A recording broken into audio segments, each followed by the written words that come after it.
across the UK, on DAB+, on YouTube, on your mobile, and on your side. This is Talk.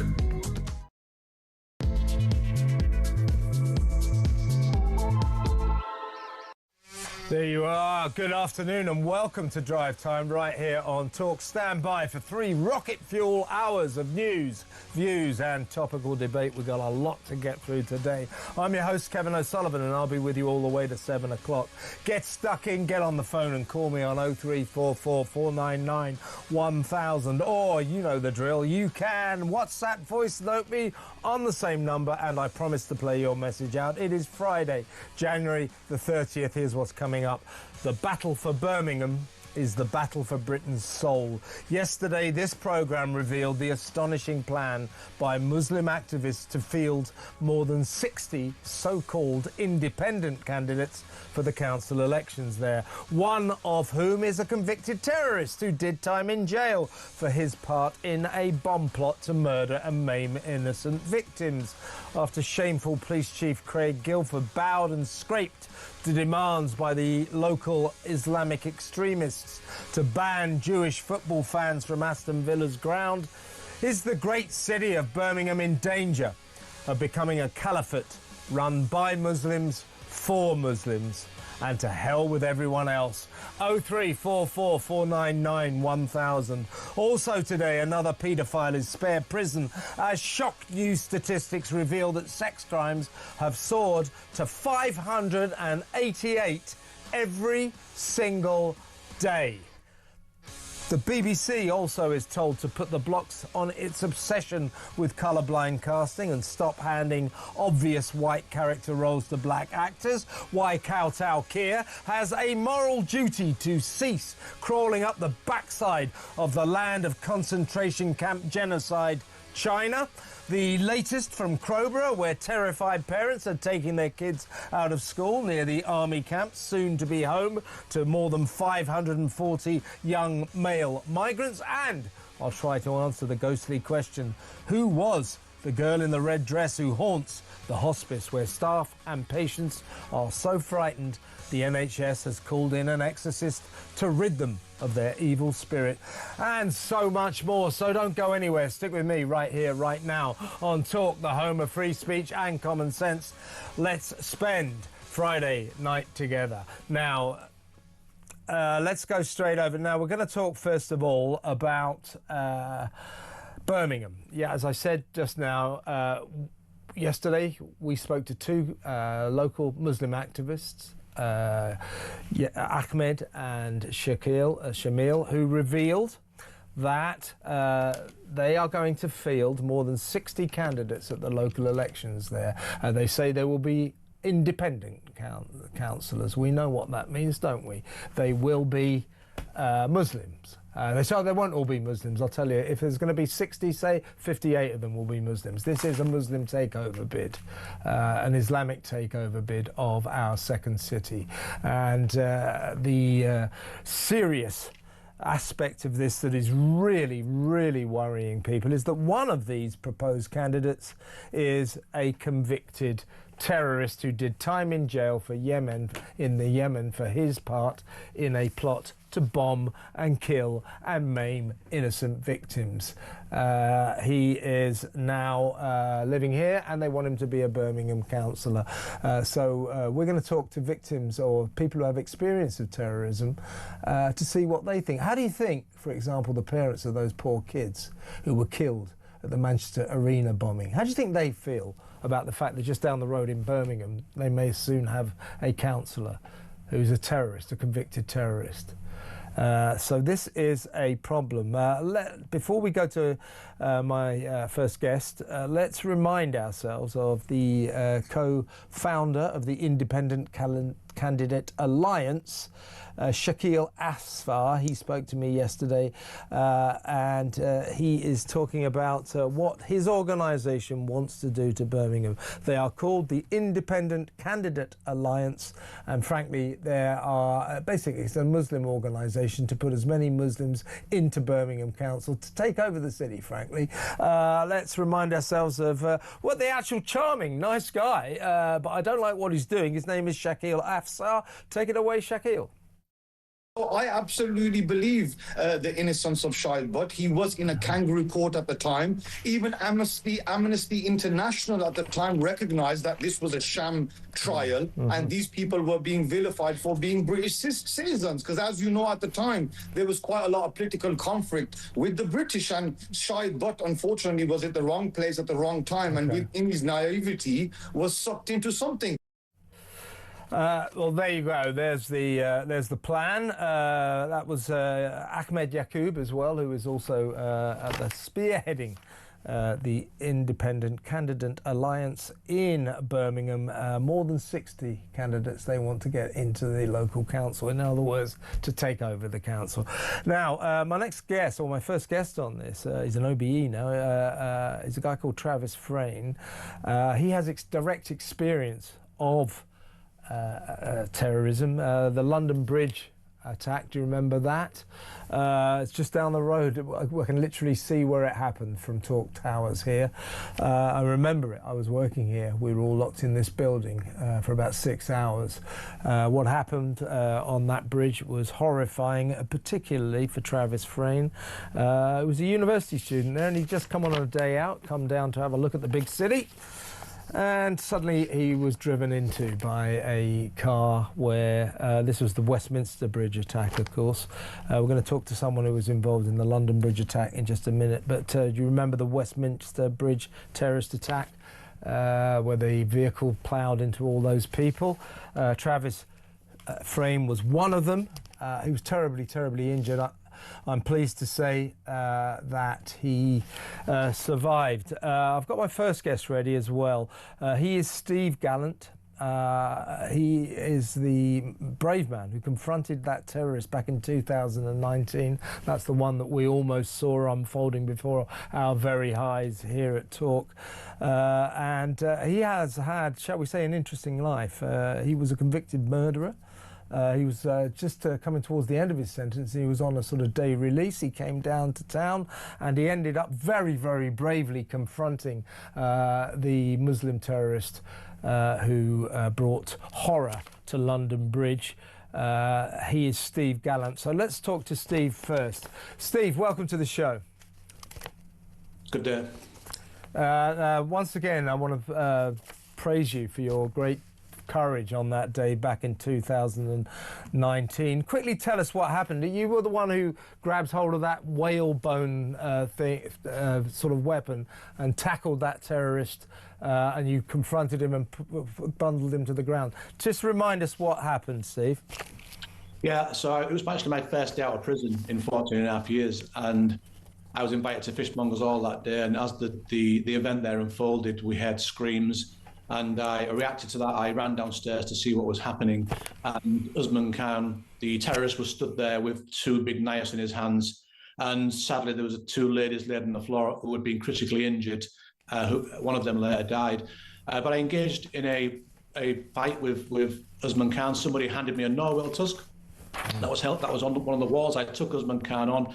Eventually, I chased him out of the building. Others joined in too. And eventually, I took him down on London Bridge, where the police turned up a short while later and shot him dead.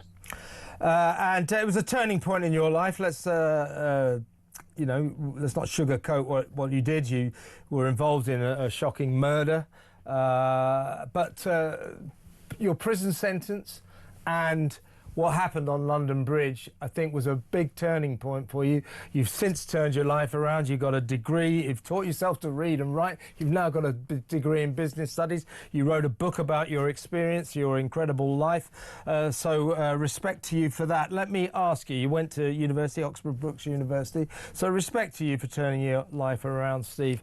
Now, as someone, you're not so much a victim of terrorism, but you know about the horror of terrorism. You saw what that maniac was doing that that day back in 2019. What do you think of the fact that in Birmingham they are going to field a convicted terrorist, a man who did time in the Yemen, for his part in a bomb plot to kill and maim innocent victims, the like of what you saw? What do you think of that idea to put a guy like that in as a councillor in a major city in Britain? Well, first of all, I was a victim of that attack, even though I prevented further loss of life, because I was impacted by that through trauma, and I lost people who I knew. But so I have a quite broad perspective on what it's like to be a victim of terrorist attacks. So I think, Mr. Butt himself, this is somebody who went over to Yemen and plotted attack against the British consulate over there.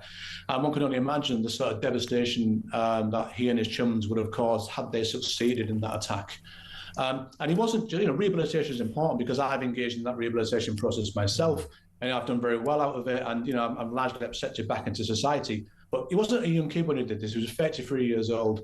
And it wasn't that long ago. But again, to think that somebody can then potentially do all these things and then come to Britain and then be a potential candidate for somebody who's going to represent all these people in a liberal democracy, I think it's a big slap in the face, to be honest, to his potential victims and whoever else he may get to represent if he succeeds in getting elected. Yeah, I mean, because the guy you killed, you thought that he'd done the dirty with your girlfriend. So you had. I'm not in any way condoning or excusing it, but this is what most murders, most attacks of violence are about. There's a reason, and it's someone you know, and you want to get revenge. As I say, no one's condoning that, but you had a reason. What Shahid Butt did, and this is what terrorists do, is he plotted to kill innocent people that he didn't know for political reasons. And I think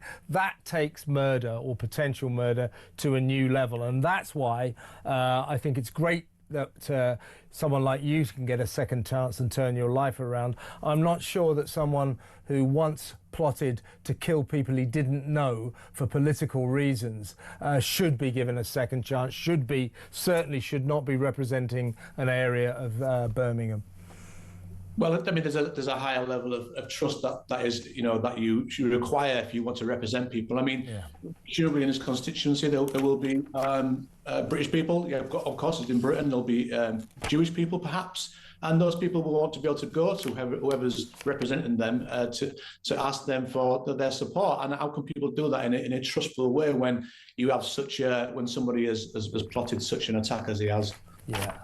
Well, listen, stick around, Steve. Thanks very much for that. Let's go over to my next guest, Travis Frayne, now OBE. Travis, you, I say, survived the Westminster Bridge attack.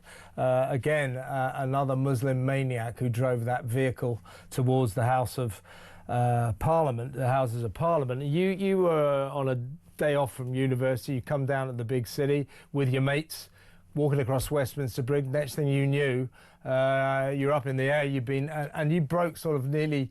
You broke most of the bones in your body. Therefore, you seriously are a victim of terrorism. First of all, just talk us through what happened. Sure. Well, thanks for having me on the programme. I mean, breaking all the bones in my body is a little bit perhaps over the top, but I did receive some serious injuries. I broke my left leg in a couple of places, tore a ligament, and broke several of the bones on my hand and my fingers.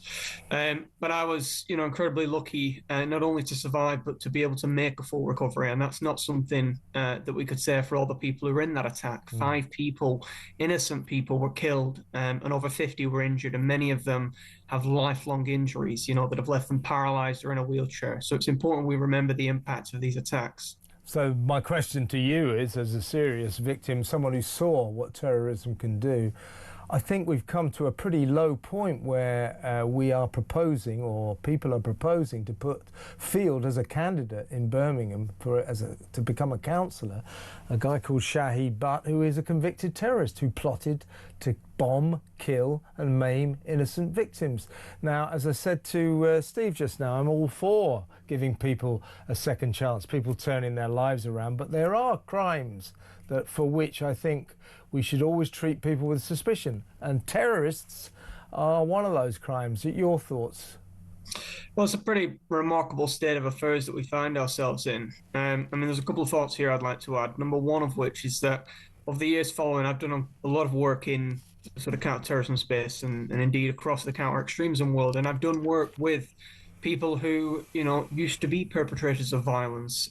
People in Northern Ireland, people in other parts of the world have come into contact with and interacted with these people. And of course, they're all, we'll say, interesting individuals and all have separate involvements. But I think one thing that often combines many of those people that I have had interactions with is the fact that they hold up their hands and they have an element of guilt or admission for what they've done or what they attempted to do. And that's something that I think is lacking severely here with Shahid Butt's case. I mean, when we look at this, there appears to be a little bit of doublethink going on. I think they need to perhaps get their sort of story straight before they run for election.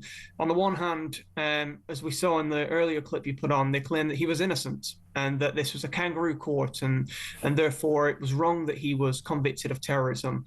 And yet I've seen in some of the reports on this that he claims that he has spent the years following working in counter-terrorism and working to prevent other people from being radicalized. So which one is it?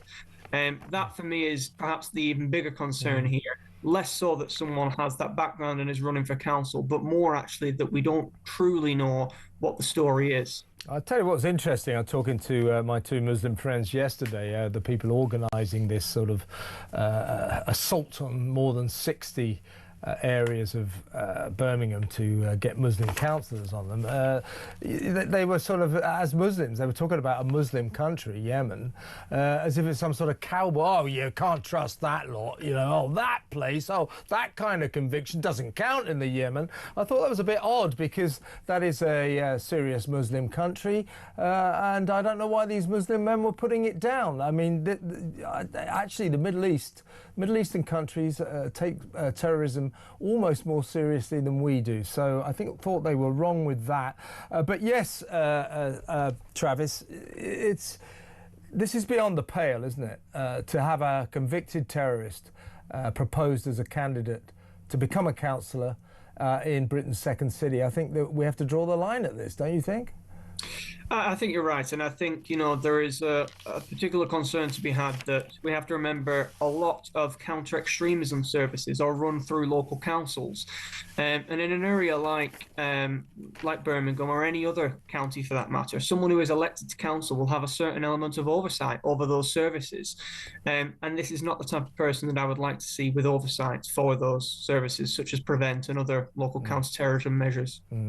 Well, listen, Travis, thank you so much for talking to us, and I'm really glad that you've recovered and your life is going so well. And Travis Frayne, OBE, for God's sake, and Steve Gallant, same deal for you. Thank you so much. Good to talk to you.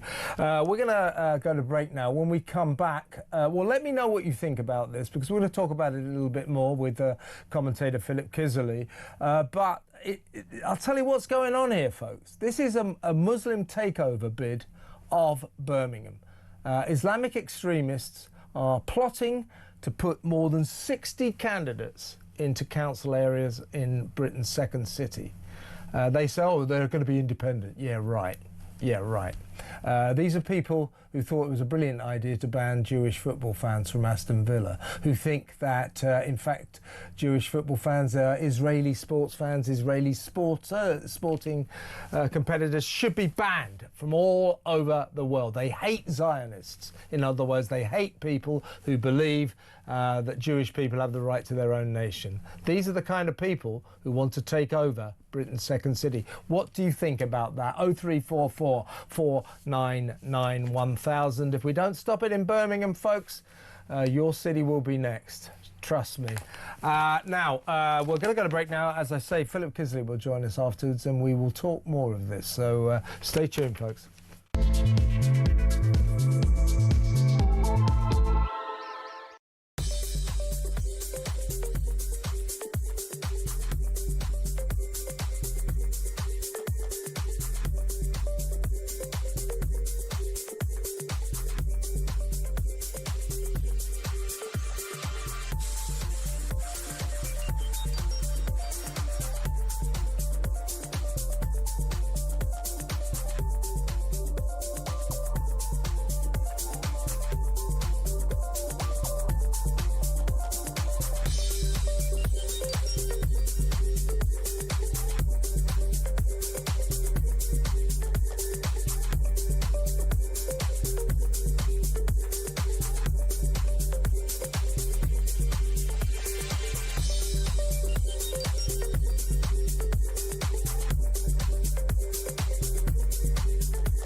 every Monday to Wednesday, midnight until 1. It is Talkback. Such a shortage of housing. You've got landlords, right, have taken that on board, and it's an absolute disgrace. Your stories, your opinions, it is your chance to have your say. So they're literally just being rented out as hotels, basically. Yeah, rent a load of hotels. Well, that has really shone a light for me.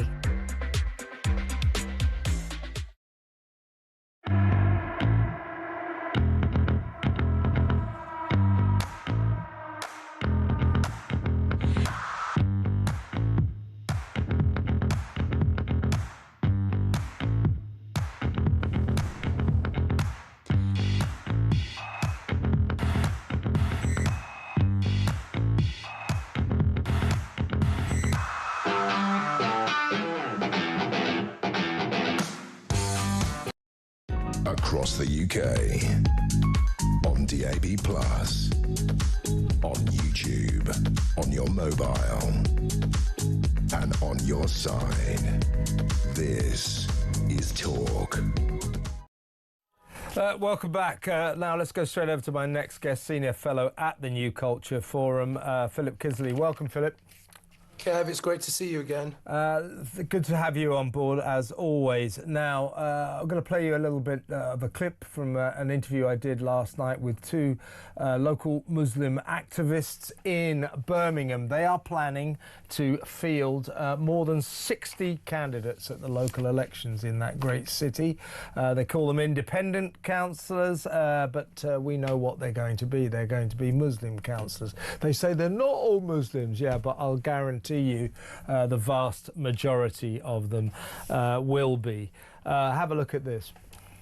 So I absolutely believe the innocence of Shahid Butt. He was in a kangaroo court at the time. Even Amnesty International at the time recognized that this was a sham trial, and these people were being vilified for being British citizens. Because as you know, at the time, there was quite a lot of political conflict with the British, and Shahid Butt, unfortunately, was at the wrong place at the wrong time, and within his naivety, was sucked into something. Yeah, great. So that's one of the co-founders of the Independent Candidate Alliance. His name is Shakil Afsar. The other one is Ahmed Yaqub. Quite a renowned character. He's a lawyer who at one point represented those two people who attacked the police at Manchester Airport. Remember that? He didn't represent them for long. So these two have formed the Independent Candidate Alliance. They're going to put up more than 60 candidates at the Birmingham local elections. That is a takeover bid. That's what that is. They denied, of course. One of the candidates, as they were just talking about, is a guy called Shahid Butt, 60 years old, but was jailed in Yemen in 1999 for his part in a terror plot which involved associating with armed groups, plotting murder and destruction, owning weapons, a plot to maim and kill innocent victims. He now says, I have made mistakes. You could say that again. I don't think a man like that should be allowed to stand in any council elections, Birmingham or anywhere else. More to the point, what are your thoughts about the Independent Candidate Alliance fielding more than 60? They're going to be Muslim councillors, potential Muslim councillors. This is a takeover bid, isn't it?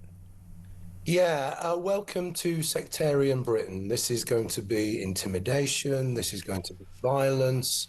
This is going to be Islamism. We're talking, just as they were talking before, two massive red flags there. First, Amnesty International, which has no credibility whatsoever. This is an anti-Semitic organization and hasn't had any credibility for decades. Secondly, they were saying he was naive, really naive. That's your excuse, is it? Okay. Now, all we've got is this fella saying, oh, well, I've changed. Well, you know, Islamists, not a terrorist, have been known to lie, okay? So I don't believe a word of it. What I do is believe the evidence of my eyes and my ears, okay? So he actually looks pretty much like a fundamentalist if you've seen any recent pictures of him. Now, that might seem a little bit shallow and not giving him the benefit of the doubt, but do you know what, Kev? I don't want to give these people the benefit of the doubt. That's one thing. The second thing is that he was actively campaigning to stop Maccabi Tel Aviv, the Israeli football team, coming to Birmingham. Now, most people who are not extremists, most people who aren't anti-Semites, are perfectly happy for Israeli football teams to come and play in Britain. So again, more red flags. But what we're seeing, you've just summed it up, actually. It is a takeover and it's frightening. So we need to think about what we're going to do about this. How are we going to meet this? We cannot have religious, fundamentalist, extremist, very aggressive. You only needed to look at the way those guys were talking there. This is hegemonic. This is power. This is takeover. This is frightening. It's already there. The problem is, our problem is, as a society, that the ground is fertile, okay? The systems are in place for this to take over because this has been happening for years and years and years in Birmingham. I was on the political asylum last night and I was talking about Manchester. I know that show. Sometimes you're on it, and sometimes I'm on. Yeah, go on. I was saying yesterday, last night, that this is Last Chance Saloon in Manchester with Reform and Matt Goodwin, okay? Because if Reform don't take Gorton and they don't show that there is some hope that we can think about British politics and British concerns, not Gaza and not intimidation, then Manchester actually will fall because it's riven with identity politics and Islamism. Well, Birmingham is way ahead of that. Yeah, well, Shakil Afsar in particular, you know, he was wailing about, you know, his hatred of Zionists. He was saying, or both of them were saying, that they were four square behind the banning of Jewish football fans from Aston Villa, the Maccabi Tel Aviv supporters. Craig Guilford, that apologist, that craven little man, that police chief who bowed and scraped and did exactly what the Islamist extremists in Birmingham told him to do. They were right behind him. They said he's been terribly mistreated. He'd made very wise decisions. They both thought that Jewish sporting fans, Jewish sporting teams should not be allowed anywhere to compete anywhere in the world. These are the kind of people we are talking about, and they want to take over Birmingham. Birmingham's already in trouble in that respect. Things are going to get worse unless something happens there. While I've got you, Philip, today, well, what is another problem we've got? Asylum seeker crime. Today, asylum seeker Deng Majek has been sentenced to a minimum term of 29 years in prison for murdering hotel worker Rhiannon White. This story haunts me. Nice local girl up there in Walsall, got a job in the asylum seeker hotel behind the counter at reception, became friendly with many of them, was walking home one night, 23rd of October 2024.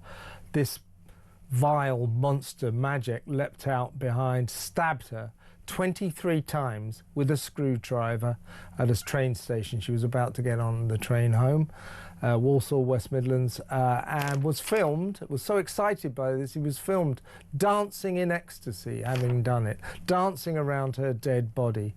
He's been sentenced for a minimum of 29 years. I don't know why they don't throw away the key. He's a Sudanese national who arrived in the UK on a small boat less than 3 months before the attack. He was living at that asylum seeker hotel. I think that is a snapshot of a growing problem we've got in this country.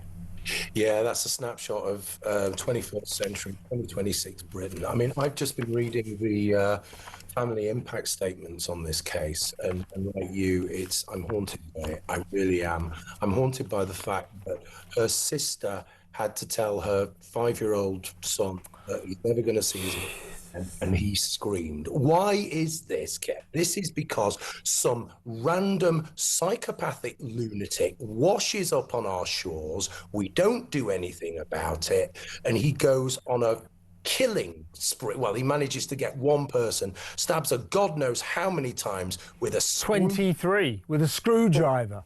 Yorkshire Ripper style, okay, and now this is just another crime. This is the thing that we have to deal with, because we have what?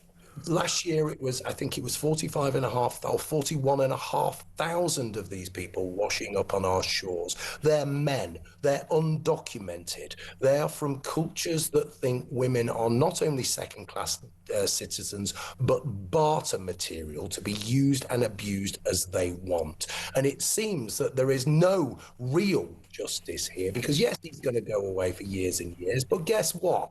We're going to have to pay for him. He showed no remorse. He denied it right up until the end. There is no reason why we should be having to put up with this person. He should be deported from the hellhole he came from. And let's just remember that asylum seeker Deng Majek, who arrived, as I say, on a small boat less than 3 months before the attack in October 2024, is one of thousands, tens of thousands of young men that we continue to let into this country. They arrive illegally on small boats. Instead of arresting them for their crime, we welcome them into the country. We put them in expensive hotels. We give them £50 a week. We give them free dentists, free doctors, free lawyers, free God knows what, free food, and so on and so forth. And we don't know anything about them. And this is what happens. We weep. For poor Rhiannon White. We weep for her 5-year-old son. We weep for her family, and we weep for what our country has become. What on earth do we think we're doing? I don't know about you, Philip. I've just about had enough of this. Yeah, it just feels as though, I feel as though I'm at the end of my tether with it all. It feels as though we're lurching towards some kind of crisis. I say this all the time. We're being gaslighted by a government that it feels like it's occupying us. It isn't working for us. It's working against us. It feels like, you can broaden it. It feels like we're a laughing stock on the world stage as well. We've got this idiot going to China and saying, look, you can go to one of the most brutal places in the world on holiday and you don't need a visa now. Yeah. It's all of that stuff. It feels like everything is crashing in. It feels like we're, the general election, I don't want to project too far into the future, but it feels as though the general election in a couple of 2-3 years time, whatever it is going to be so important to us on so many levels. And I keep saying, it isn't just political. It isn't just the parties we have to change. We have to change the mechanisms that hold us back. We have to change the ECHR. We have to change the civil service. We have to change the blob. All of these things we have to deal with. Sometimes if you think about it in this way, I don't know about you, Kevin, if you think about it in this way, I get close to despair. Yeah, I think on the edge. I think we have a nation close to despair. We've had enough of this. We shouldn't have to live like this.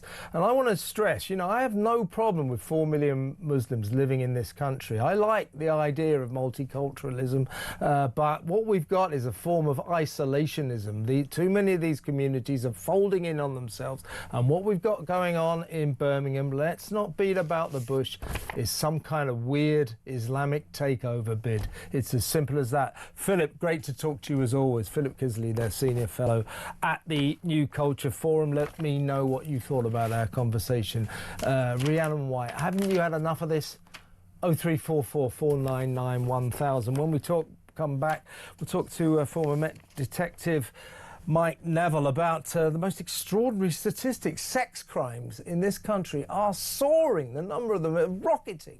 588 every single day. Really? 0344 499 1000. We'll talk about that next.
across the UK, on DAB+, on YouTube, on your mobile, and on your side.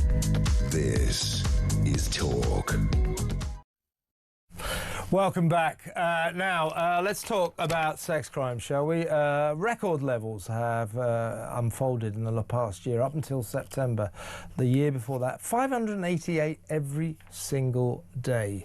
What the hell is going on? But first, let's talk about paedophiles. We have a strange policy in this country where first-time offender paedophiles aren't sent to prison, like Hugh Edwards. Well, another one has cropped up now, and he has been let off as well, as always, spared jail. Let's talk to Met Police Detective Mike Neville. Welcome, Mike. Yes, good evening, Kevin. Look, we've got this headmaster guy, this Jurek. Yeah, Jurek, who's was a prolific child sex abuser, caught with a massive stock of images of children, vile images of children. Yet again, he goes to court and doesn't go to jail. He's spared jail. This policy that Hugh Edwards benefited from of never sent, or pretty much never sending paedophiles, no matter how serious their crimes, to jail on the first offence, I think is weird. It's weird, don't you think? It is very weird, and I think this is worse than Hugh Edwards in the sense this man had 30,000 images, and he said his fantasy was a 14-year-old schoolgirl. This man's a headmaster. You know, imagine being the parent of sending your daughter to that school, and every one of those 30,000 images is a child being abused. And as you said, he was sentenced to 8 months, but it was suspended for 18 months. So the reality of that is he doesn't go to jail. Now, I was in charge of the sex offenders unit at Lambeth, and these people, they never stop. There's no way of stopping them. They'll always have these fantasies, and the only way to stop them really is to lock them up. But what people see is a broken justice system where Lucy Connolly goes to jail for 30 months or whatever for a tweet, and then a man who's a headmaster entrusted with the safeguarding of children is found with 30,000 vile images, and many of them of category A, the worst and almost evil type. And he's allowed to swan off out of the court. It's quite incredible. And what must the parents of the kids who go to St. Robert of Newminster School in Washington near Sunderland, what must they think? That this headmaster, Dean Jurek, now 54 years old, who was, administering to the welfare of all these children, these pupils at his school, was a prolific paedophile who loved to talk to his pedo mates about his great love of very young girls. Had, as you say, a massive stock of 30,000 indecent images on his phone alone. And he gets 8 months, and then the magic word, suspended. When people get suspended sentences, that means they've been let off. Just like Hugh Edwards. You know, it's like you will go... The judges always make a big thing of it, don't they? I sentence you to 8 months in prison. And you think, oh, well, that's a thank Christ, you know. And then the magic words, suspended for 2 years. In other words, off you go, have a nice life, go and have a drink in the local pub, you're a free man. Why do we have this policy? I mean, it's an encouragement, it's an enticement to people to be paedophiles. You know, just go and have a crack at it because you won't get to go to jail if you get caught. No, I agree, Kevin. And the other thing I always think as well with sentences, when you have a burglar or a robber, you sort of take a chance and you might get them. They might have a suspended sentence or they might get released early. And if they do another burglary or robbery, that's a bad thing, you know. It hurts somebody's, inconvenience, their property's stolen, it's horrid, it's not a nice experience. When it comes to paedophiles, they ruin people's lives. These are people who have an impact on somebody for the rest of their life. And therefore they should be locked away in a dark dungeon and the key thrown away. Yeah, absolutely. We need to change this policy, and don't talk to me about, oh, well, the jails are so full. These people are a danger to children. These people want to rape and abuse children, and we say, oh, it's okay, don't send them to jail. Come on, this is insane. It's insane. It is insane. Hugh Edwards should be behind bars, and certainly Mr. Jurek should be behind bars, in my view, for a very long time. But you may see him walking the streets because he's a free man. Unbelievable. Let's talk about this extraordinary figure that sex crimes, this is new statistics that have been released by the Office for National Statistics, the ONS, today, up until the year September, ending in September, so, you know, basically the past year. There were 214,816 recorded sex crimes. That's 588 every single day. Look at the chart there. They are rocketing. What's going on, Mike? Well, so you can see here that, you know, that's bad, but you can see that 20 odd years ago, it was about a quarter of that. It's gone up from over 50,000 to over 200,000. Now, there's various reasons, I think, for this. Kevin, I was involved in rape, you know, drawing up the policy to investigate rapes in the Met and things like that. So, firstly, you've got probably more people confident that they can report that, so report crime. So that's a good thing. There is some changes to the law, like, you know, these crimes of sending sexual images which may influence something. You've got paedophiles now who, well, people report easier, and we've been targeting grooming gangs rather than let them get away with it. So that's another good thing. But what you can't get away from is mass immigration and bringing into this country people who we just heard about, the case of Rhiannon White and her murderer, Magic. And these are not unusual cases.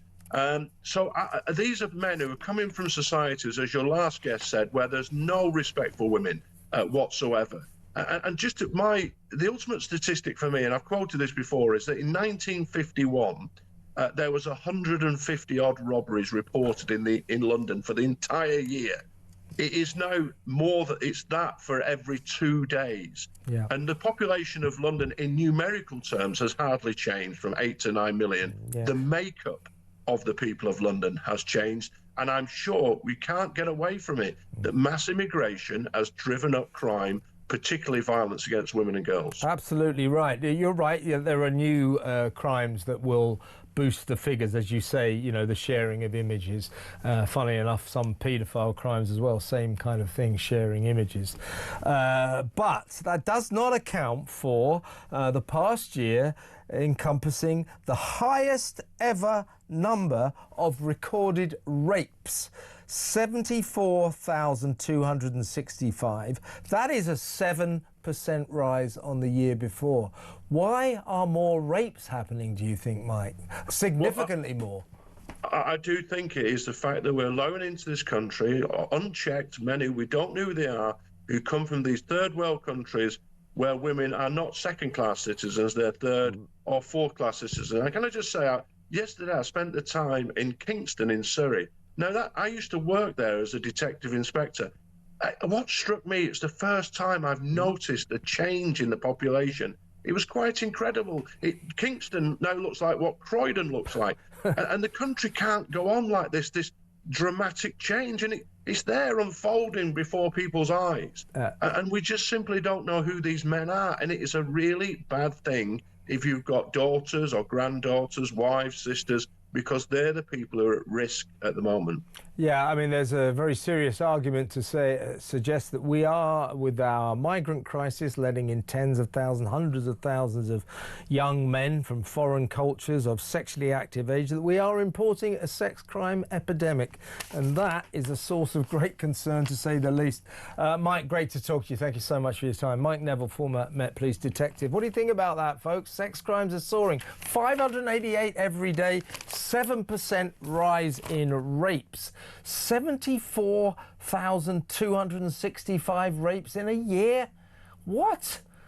03444991000. Next up, well, we'll take a little bit of a change of pace. The BBC has been blasted for colourblind casting. Too many people of colour are being kind of obsessionally cast as in roles that are clearly should be white people. You know, historical figures who were white. Why is Queen Charlotte in Bridgerton black? Why was Anne Boleyn in the Channel 5 series, to be fair, black? She wasn't black. She was King Henry VIII's wife. I mean, why are they doing this? It's not just the BBC, to be fair, but the BBC is obsessed with it. We'll talk about that next. Stay tuned.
Every Monday to Wednesday, midnight until 1, it is Talkback. Such a shortage of housing. You've got landlords, right, are taking that on board, and it's an absolute disgrace. Your stories, your opinions, it is your chance to have your say. So they're literally just being rented out as hotels, basically. Yeah, rent a load of hotels. Well, that has really shone a light for me.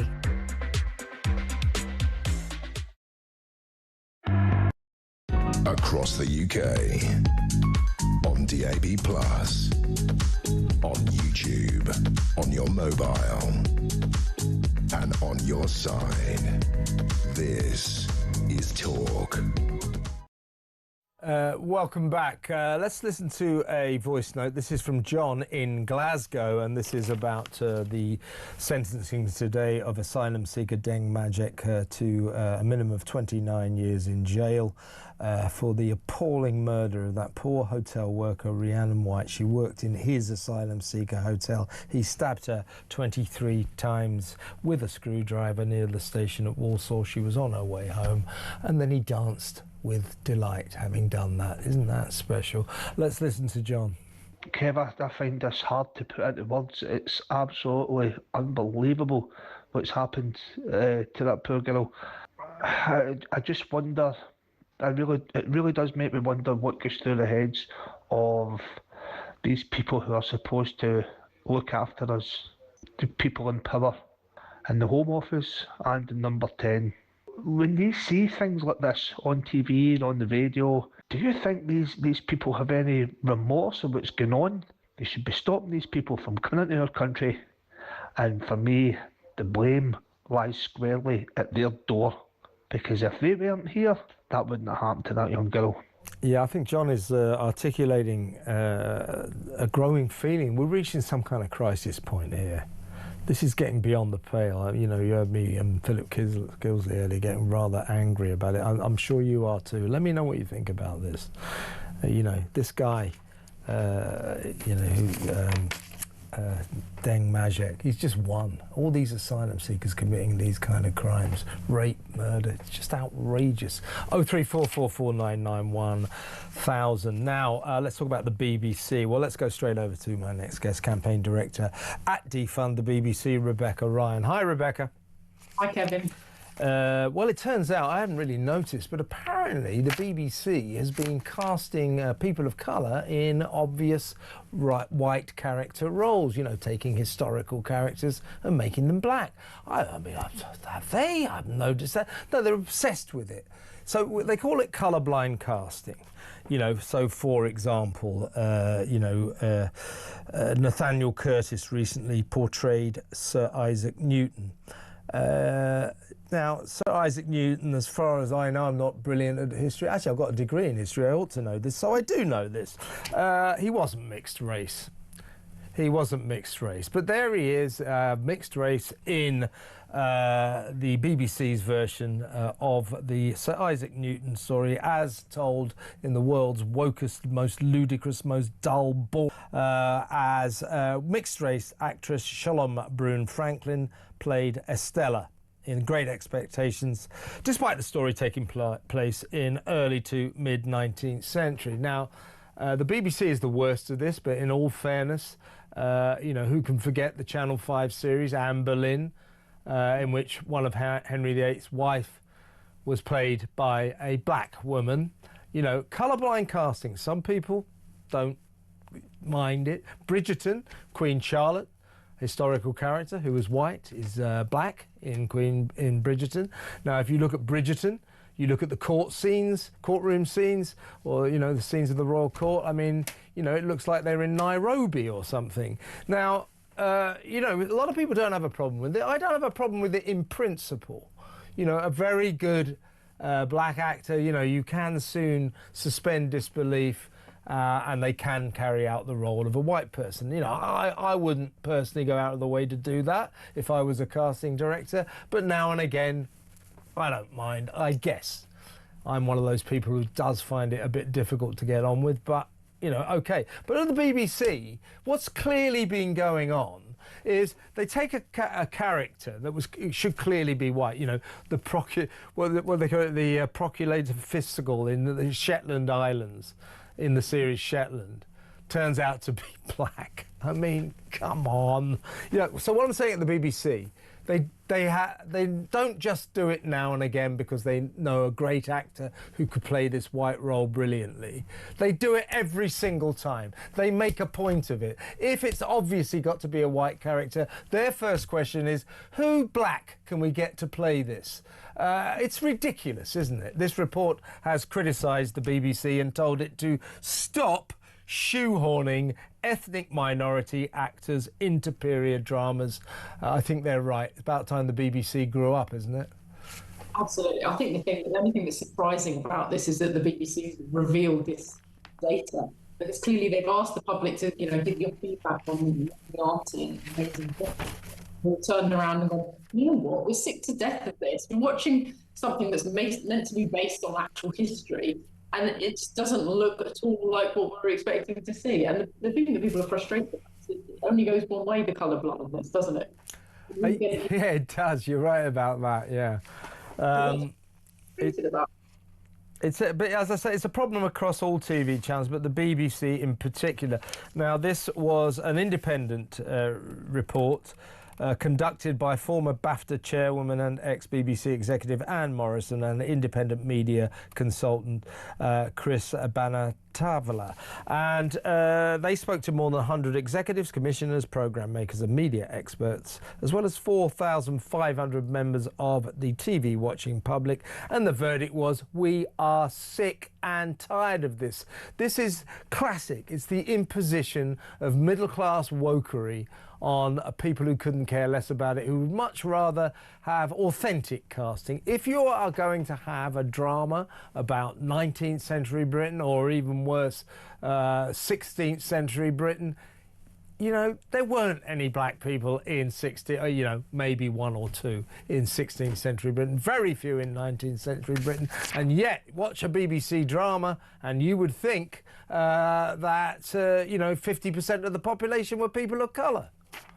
Absolutely, and young people are actually getting quite confused about this, because they just think, you know, our sort of older generations think that, you know, we're just sort of making this stuff up. Actually, there were a lot of black people in the 16th century England. They just, you know, they are really confused about what's going on here, and that people are just, you know, really, you're tuning in to watch something historical, and you don't want to have this kind of like misrepresentation. It's really confusing for people. As I say, for me, I'm just one of those people, you know, it just jars with me. If I see you know, particularly a historical character like Queen Charlotte or Anne Boleyn, and, you know, it's a black actress, I can't get over it. I just go, oh, that's ridiculous, you know, it's ridiculous. But as I say, I don't mind it now and again. You know, why not? I mean, for me, it'll be a problem. But you know what's going on at the BBC? They're not doing it sporadically now and again. The first thing they think when it's, I don't know, you know, a judge in the Shetland Islands, they go, let's get a black actor to play this character. You know, we need someone to play Isaac Newton. Let's get a black person to play Isaac Newton.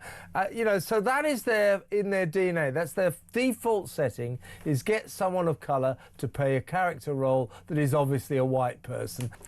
Accuracy, because actually most of the people that watch the BBC are sort of older generations. The young people don't watch it, and so they, you know, getting force fed down their throats. Yeah, and just one last point on this report is, again, this is a shocking allegation. The BBC tries too hard to push diversity into shows. Viewers say it's guilty of shoehorning diversity into shows like Doctor Who, making them feel preachy and inauthentic. You don't say. The BBC has no idea what it is doing. It is ruining itself. It has ruined drama for the audiences, and no doubt will continue to do so. Rebecca, great to talk to you. Thank you so much. Rebecca Ryan there, I think speaking for all of us. We've had enough of this nonsense, haven't we? Just be realistic. Cast characters who look authentic in their roles, not characters who don't look authentic. It makes the dramas better. It makes them more plausible. It makes them more enjoyable. Just a thought. 03444991000. Let me know what you think. Next up, we're going to find out exactly why Keir Starmer shouldn't be kowtowing to China. Stay tuned for that.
Across the UK, on DAB+, on YouTube, on your mobile, and on your side.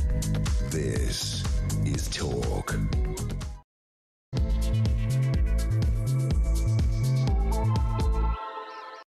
Welcome back. Now, President Trump has been saying that Keir Starmer should not have gone to China to try and do trade deals. He says that's very, very dangerous. But there's another reason why our Prime Minister should not be disappearing up the backside of that nation, of China, of Xi Jinping. Arguably, Xi Jinping is guilty of genocide. That nation is guilty of genocide. There are 12 million or so Uyghur Muslims who live in China. 1 million of them, maybe more, are held right now in concentration camps where they are killed, where they are maimed, where they are operated upon, their organs are harvested, where they are sterilized to make sure there won't be any more of them. That is happening in China. And you know me, I'm not exactly woke, but I don't believe we should be dealing with a nation that does that kind of thing. Let's talk to a representative of the poor Uyghur Muslims. She's Executive Director of Stop Uyghur Genocide, Rahima Mahmood. Welcome to the show, Rahima. Thank you. Thank you for having me. Well, listen, you heard what I just said. Let's not beat about the bush. Right now, China is committing genocide on your people. It is holding more than 1 million of them in concentration camps, isn't it? Absolutely, you are correct. And we believe up to 3 million, and millions also transported to various parts of China, forced to work as slave labor. And our supply chains are heavily tainted by the Chinese-made slave labor goods in this country. And Rahima, why are the Chinese doing this to your people? Why do they want to do this? The CCP, the Chinese Communist Party, cannot tolerate difference. When you are different, they fear that you are the threat. So for the Uyghurs, in the eyes of the Chinese government, that we are not obeying their rules. And we have different language. Our religion is Muslim, as Islam, and also the region is very, very wealthy. And the CCP believe total control. So in order to total control, they believe that they must make the Uyghurs completely paralyzed. They have no ability to resist, collapse, so cannot speak their own language, cannot practice our own culture and practice our religion. So basically become like zombies. And that is a reason why over the years they're trying to completely destroy the Uyghur population. And I know the world already know what they have been doing to Tibetans. So I mean, what we're talking about here then, Rahima, is pure racism, and it is an attempt to exterminate the Uyghur Muslims. Absolutely. And what ironic it is that this week we commemorated the Holocaust.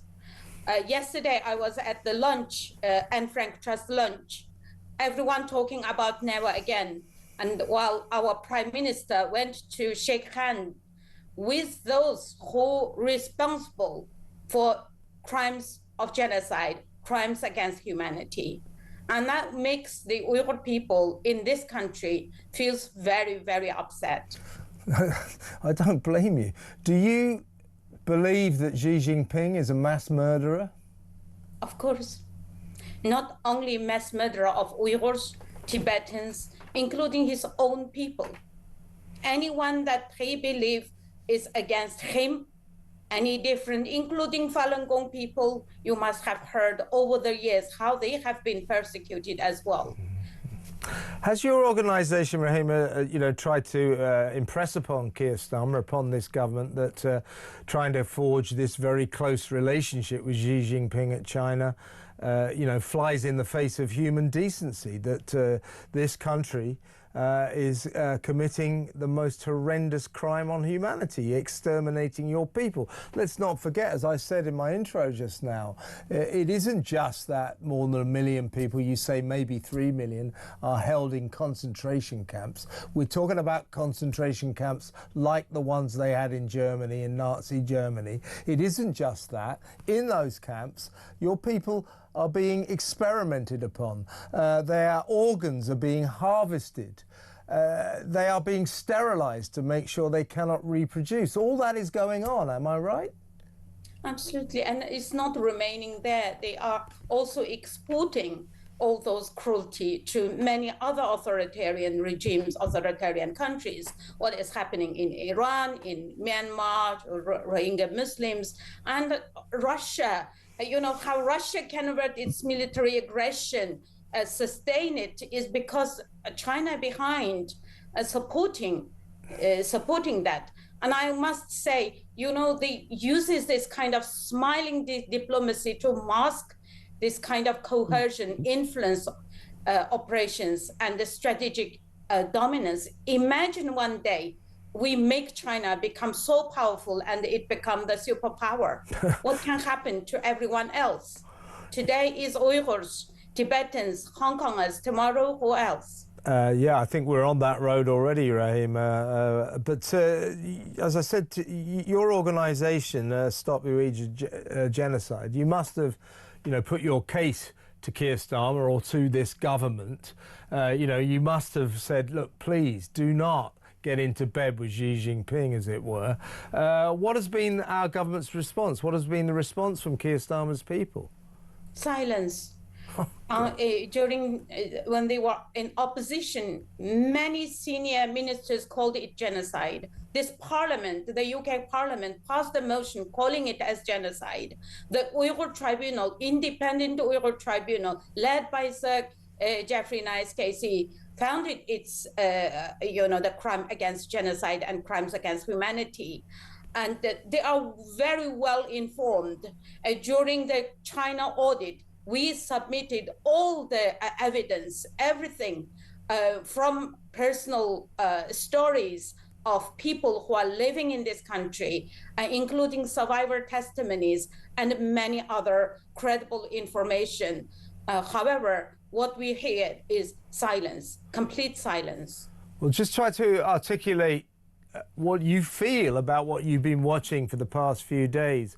Old Starmer and his gang over there kissing up to Xi Jinping, you know, handing him a football with signatures of Manchester United players on the ball, because apparently Xi Jinping is a big Man U fan, taking gifts, you know, breaking bread, all friendly, la la la. What do you feel? What have you been feeling watching those scenes? I feel betrayed and I feel embarrassed, absolutely embarrassed. I'm a British citizen. I feel embarrassed. And, you know, it comes to the point, the Chinese also have a saying, say, 无话可说, what it means I have nothing left to say, because I've said all already. But you know, but you embarrassing. I think that's a very powerful way of putting it. I share your embarrassment. I really do. But let's go back, if we can, Rahim. Thanks so much for joining us, by the way. To the reason for this. So you're saying, I've always wondered about this. Why is China doing this to your people? You say it is just blind prejudice. It is just a fear of the other, as it were. It's just that. No, not only that. Also, if you look at the region, the Uyghur region, they call it Xinjiang. It produces large oil, coal, right, gold, cotton. 84% China cotton comes from my region. It's a very resourceful, beautiful place. And the China Belt and Road, you must have heard the Belt and Road initiative. It starts from the heart of the old Silk Road, the Kashgar.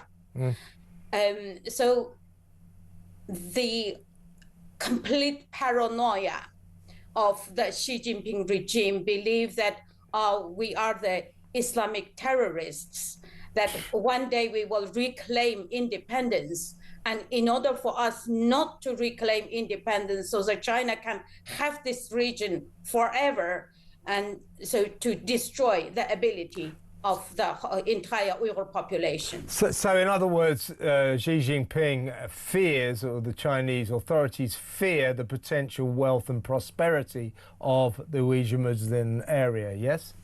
Yeah, that is a real reason behind all what is happening. Compared to, I must say, anyone against the regime face persecution in China.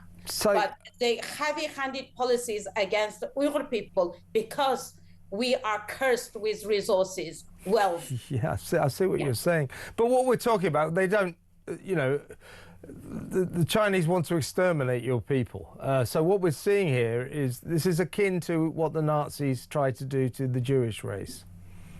Absolutely. And they couldn't do it so openly. So they've been completely blocking everything from the view of the international community and the governments, in inviting tourists and showing Uyghurs dancing and singing while keeping millions in these secret camps, secret prisons, and slowly, you know, destroy them. Yeah, they call them re-education centres, but they're in fact concentration camps. Just before you go, what are the, as far as you know, Rahima, what are the conditions like in those camps? Is it similar to the Nazi concentration camps, starvation, deprivation, a hellish existence? I've read many Holocaust memoirs, and every time when I read, and then because I also work as interpreter, translator, I translated many survivors' testimony, the striking similarity of torture, sexual violence. As I said, experiments, medical experiments, harvesting organs. Medical experiments, deprivation of food, of sleep, and many, we've seen some photos of those who were released, just like those, you know, when they were found during the Holocaust, you know, when they were rescued, how they looked. It's heartbreaking, it's painful. And in the 21st century, especially the high-tech made it convenient for China to criminalize the innocent people. And this high technology is exporting to many countries. And that is what we fear as well, because this painful reality is not going to just remain in that part of the world. It is really expanding. Well, listen, Rahima, thank you for coming. I want to tell you that a lot of people in this country care. Unfortunately, our government and Keir Starmer don't seem to. But thank you so much for telling us that harrowing story. You're very welcome to come back on the show anytime you like. Rahima Mahmood, the Executive Director of Stop Uyghur Muslim Genocide. That's what's going on. When they say, "Oh, you're thinking about China? Is it, you know, it's guilty of human rights offences? It doesn't look after human." It's a bit more than that. It's a bit more than that. You got Belsons in China. You got Treblinkas in China, full of human beings who are being starved to death, being experimented on, being harvested for their organs, being sterilised so they cannot reproduce. Starving to death. That's what's going on in China. Thanks very much, Keir Starmer, for going over there and shaking the hand of that monster responsible for this genocide and for this ongoing crime against humanity. Let me know what you think about that. 03444991000. Let's squeeze in a couple of phone calls, shall we? Change the pace a bit.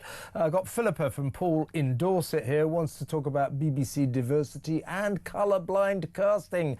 Hi, Philippa. You're a historian. So are you like me? Do you find it rather jarring when, for example, as I said, it's not BBC, but you know what? Oh, yeah, well, let's do a BBC. When Isaac Newton is played as a man of colour? I am more than jarred by it. I'm absolutely incensed by it. I want to throw things at the television. When I see this colourblind casting, please don't get me started. I have talked to some very prominent household name historians in this country about this very, very issue. They are appalled by the casting of a black Anne Boleyn by Channel 5. They are appalled by the casting of a Chinese Amadeus Mozart on, you know, the new Sky series. They're incensed by it all, as I am. Not because, please don't get me wrong, not because I'm racist, because I'm not. What I'm incensed by is the fact that it's an erosion of our culture, our heritage, our history, not being represented in the right way. As I was saying I was just saying to Rebecca Ryan from Defund the BBC, my view on colourblind casting, as they euphemistically call it, is, you know, I don't mind the idea of casting directors saying, well, you know, there's this brilliant actor, he's sort of the wrong colour, but let's give him a go. You know, now and again, you know, why not? But we know what the BBC's doing. Actually, we know what so many TV channels are doing. You know, Channel 5, the Black Anne Boleyn, as you say, Sky right now, the Chinese Mozart, and so on and so forth. They're going out of their way to do this, aren't they? Anytime there's an obvious white character, they will go out of their way to make sure that is played by a black actor. You know, it's not just historical characters. You know, there's a series goes on in the Shetlands. They've made the top judge there a black person in the Shetland Islands. You know what I mean? They deliberately do it in an almost obsessional way to prove how woke they are, I suppose, and to signal their own virtue. That's what I find annoying, Philippa. Yeah, it's almost as if the media and television are trying to dictate a new history to us. Yes!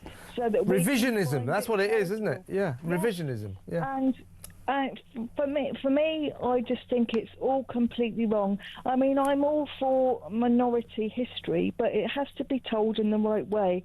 I mean, I'm studying disability history, so that is a minority history. But I have to make sure that when I do my research, I am looking at it in the right context and from the right point of view. And with these television programs, however they are casting some of these actors in these roles, they're just not appropriate. They're not the right fit for it. Yeah. What are they telling the audience by miscasting these people? It's not giving the right history across. It's not giving the, you know, these dramas aren't based in historical fact. Totally right. I know, it's a disgrace, I think. I think it's ridiculous. I, for one, can't get over it. Every time I see that, if I look Bridgerton, you know, which looks like a scene out of Nairobi or something, yeah, I can't watch this. It's ridiculous. But I'm with you, Philippa. Thank you very much for an excellent call. Philippa in Poole. Let's quickly talk to Steve in Kent. Hi, Steve. What would you like to say? Hi. I was giving thought to the rapidly increasing benefits bill, and having had some experience as a retired police officer, we used to come across quite a lot of people who had strangely more than one identity, and that would be the whole package. They would have a driving licence in various names, passports, whatever. I wonder if there's an element of this increase is the idea that each one of them may actually be accounting for multiple claims, and the obvious answer to that is now with facial recognition technology and AI, surely the one component of these fake IDs that is consistent is the photograph. Yeah, that's true. We could deal with that. That is true. Yeah, we should take a look at that. I'll tell you a story that's not relating to benefits, but this is a true story. I used to work for the Daily Mirror years ago.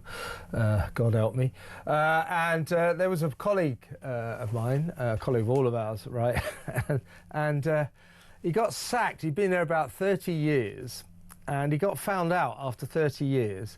He had invented a reporter, a complete, you know, a phantom employee, and had been claiming about 200 quid a week expenses for this character for 30 years. All they did was sack him, so he got away with a fortune.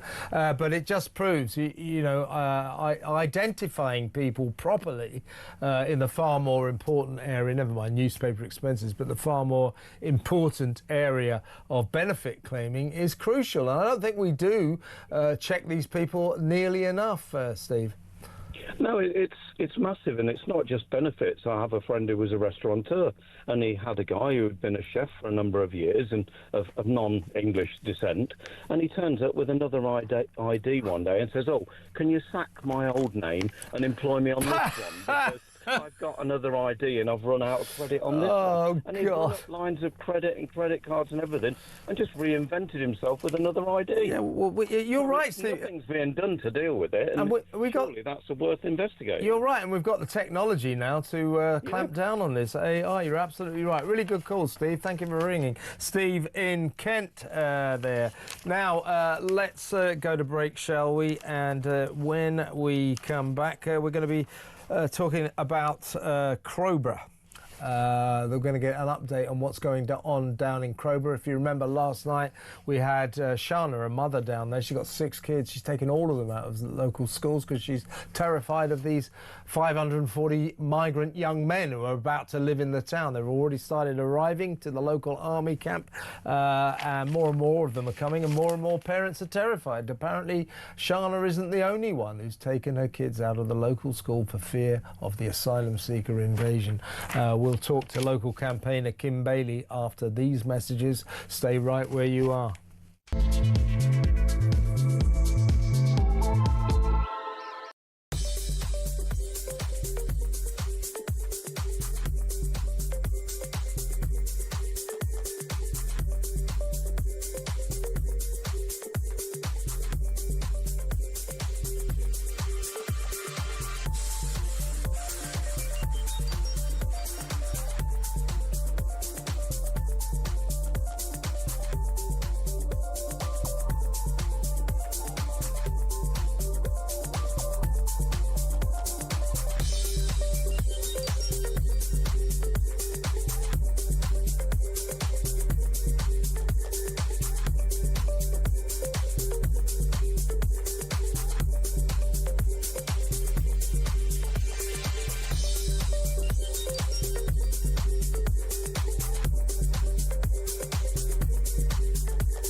Every Monday to Wednesday, midnight until 1, it is Talkback.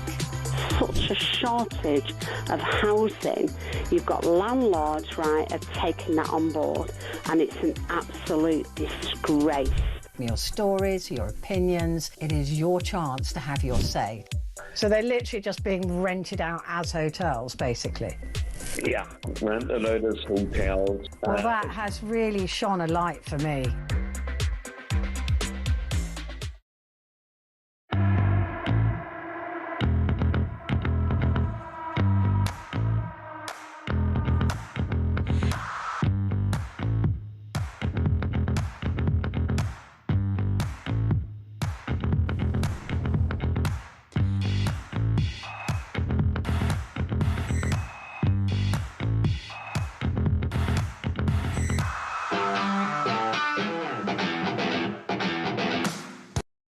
Across the UK, on DAB+,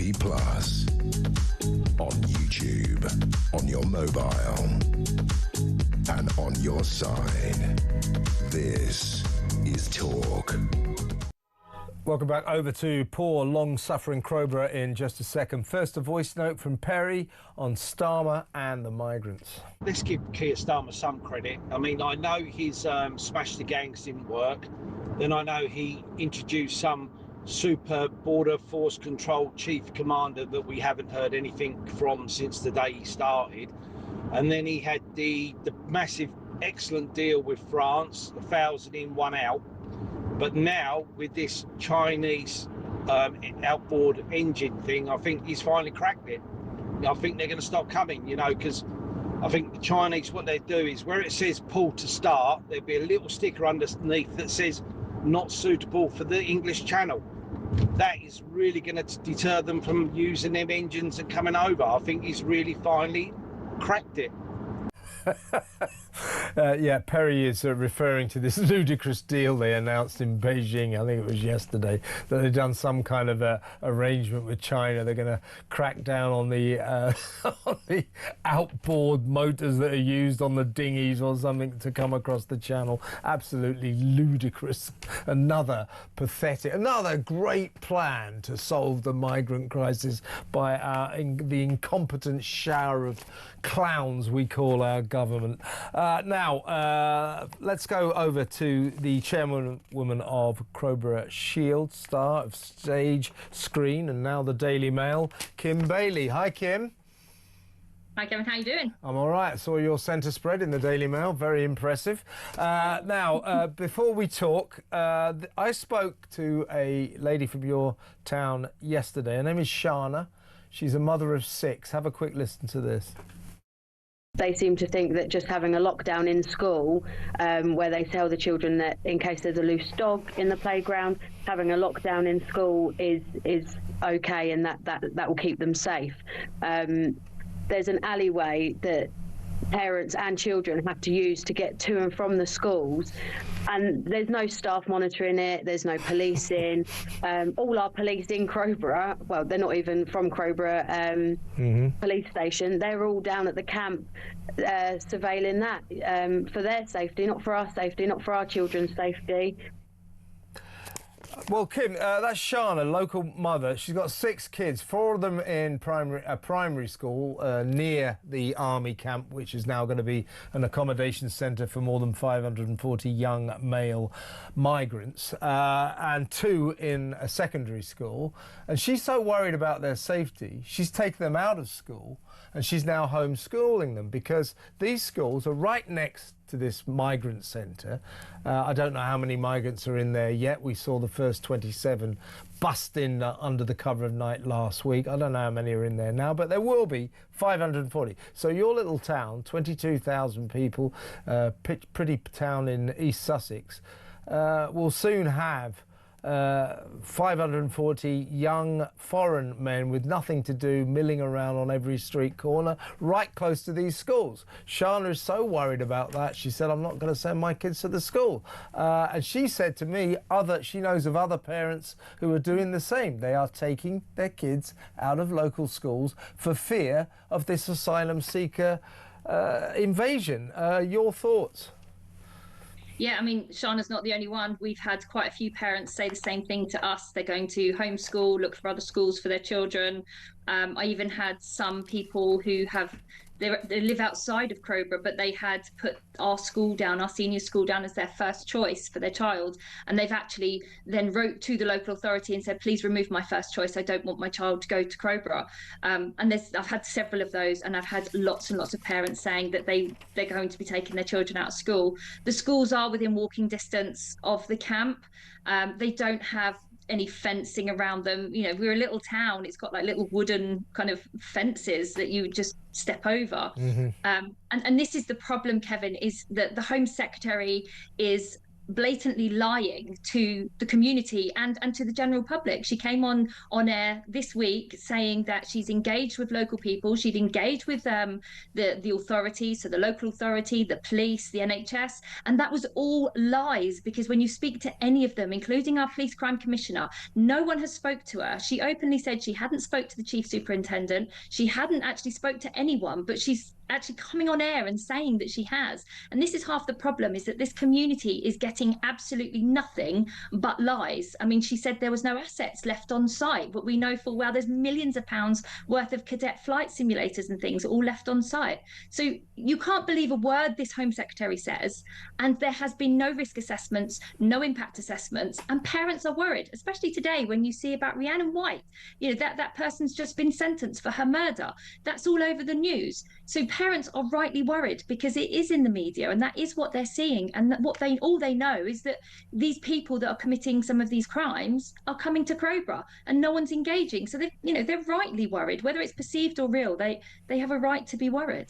And I gather that what Shana was saying is one of the things she's worried about. I gather there's a sort of bus stop very near the army camp that all the kids use after school or before school as well. So it will be a gathering point for children. And as Shana was also also saying there are sort of little alleys that you can disappear up. So the geography of where these schools are and where this huge asylum seeker centre is a source of great concern. To sum up, the headline on this, Kim, is your town, your community is full of parents who are terrified for their children's safety. Yeah, they are. And the key thing is that no one is talking to the public. No one is talking to this community. But what you're hearing is contradictory information coming out, which is it's not safe for the cadets and the Duke of Edinburgh Awards, the scouts and the guides to be on the site with asylum seekers in there. And these are people that are under the guard of ex-military personnel. So they're being told it's not safe for you to be there. But then 10 metres outside of the entrance, there's a bus stop which is used by all the school children. And they're saying that that is perfectly safe. So how does a parent draw conclusions to say it's safe when they're saying it's not safe? But it is on the other side. None of it makes sense. This community needs and deserves answers. They deserve engagement. They deserve to have their questions answered. I mean, we as Crowborough Shield have actually wrote to Chief Inspector Diaz twice, and we haven't had a response. And that's the sort of thing that's happening. We write to the Home Office. We just get a standard letter. Everybody gets the same letter. And these are genuine concerns that people are asking about. And obviously, as you know, we are taking legal action, and we served papers on the Home Secretary at the beginning of December. Disclosure was due by the beginning of January. That was not forthcoming. And she keeps coming out with this rhetoric that they had made no decision, so therefore they're unlawfully withholding disclosure, which what that actually translates to is it won't hold up to scrutiny. Their decision will not hold up to scrutiny. They say that they made their decision, and 7 hours later, these asylum seekers are on camp. Unbelievable. What's the score at the moment, Kim? You know, as I said just now, it was a couple of weeks ago now, wasn't it? Under cover of night, and Wednesday night, I seem to remember, the first 27 migrants were bussed in to the army training camp. Any more since then, or what's the figure at the moment? We don't know. No one's talking to us. No one tells us anything. We have seen some people around, but we haven't been told a single thing. We don't know whether there's 27 still in there. We don't know if any of them have absconded. We've heard rumours that several have absconded, but they're not considered as absconded until 7 days after they've gone missing, and they get a welfare check, and then they're left to it. They're left to their own devices, so they can go wherever they want. But we're not told anything. We're not given any information about anything to do with the camp. I tell you, you remember last time we spoke, we were almost laughing about it. If you didn't laugh, you would cry. That Shabana Mahmood, after those 27 came in, she seemed to think that the whole nation, that you people in Crowborough, go, oh, that's fantastic. Because she actually tweeted, this is just the start. In other words, a Crowborough, folks, around the country is coming soon to a town near you, if not your own town. She thinks this is a triumph. She does, and you know they've got their sights set on another 2,000 sites around the country. So that's 2,000 more towns that are going to be encountering probably the same behaviour from the Home Secretary. It's disgusting, and the way that she went on there bragging and boasting that Crowborough was just the first, and she's going to bring forward site after site, was just a threat to this entire country. She then went on air and said, "I will fight any legal case vigorously," like it was a direct threat to myself and obviously the other person that's involved and against this town. It's disgraceful behaviour. I don't get it. I don't get how she can hold her head up high. It's shameful. I don't either. You take her on, Kim, and you beat her because you will. Kim, great to talk to you as always. Oh, by the way, have you got a protest this weekend? Yep, so there's a protest on Sunday, every Sunday at 10 a.m. So yeah, I mean, it should be pretty big again because it's not raining as well. So, but even when it rains, well, it was rained last week. You had a massive turnout, turnout. So Sunday, 10 a.m. Crowborough, another protest.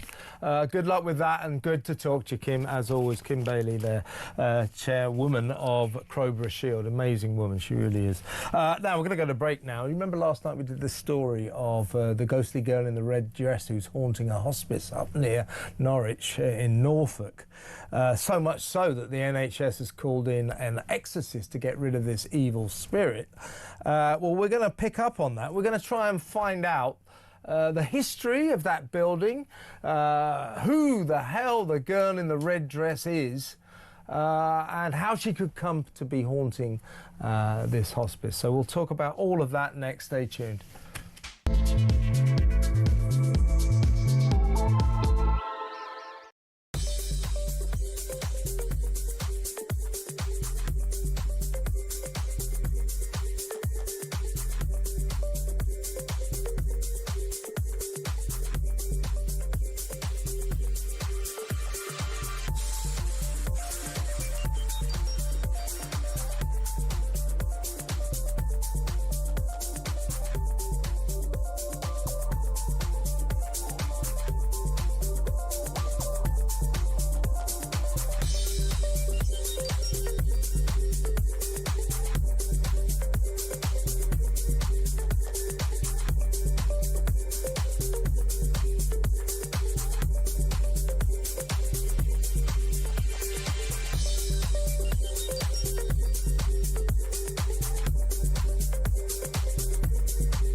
Across the UK, on DAB+, on YouTube, on your mobile, and on your side.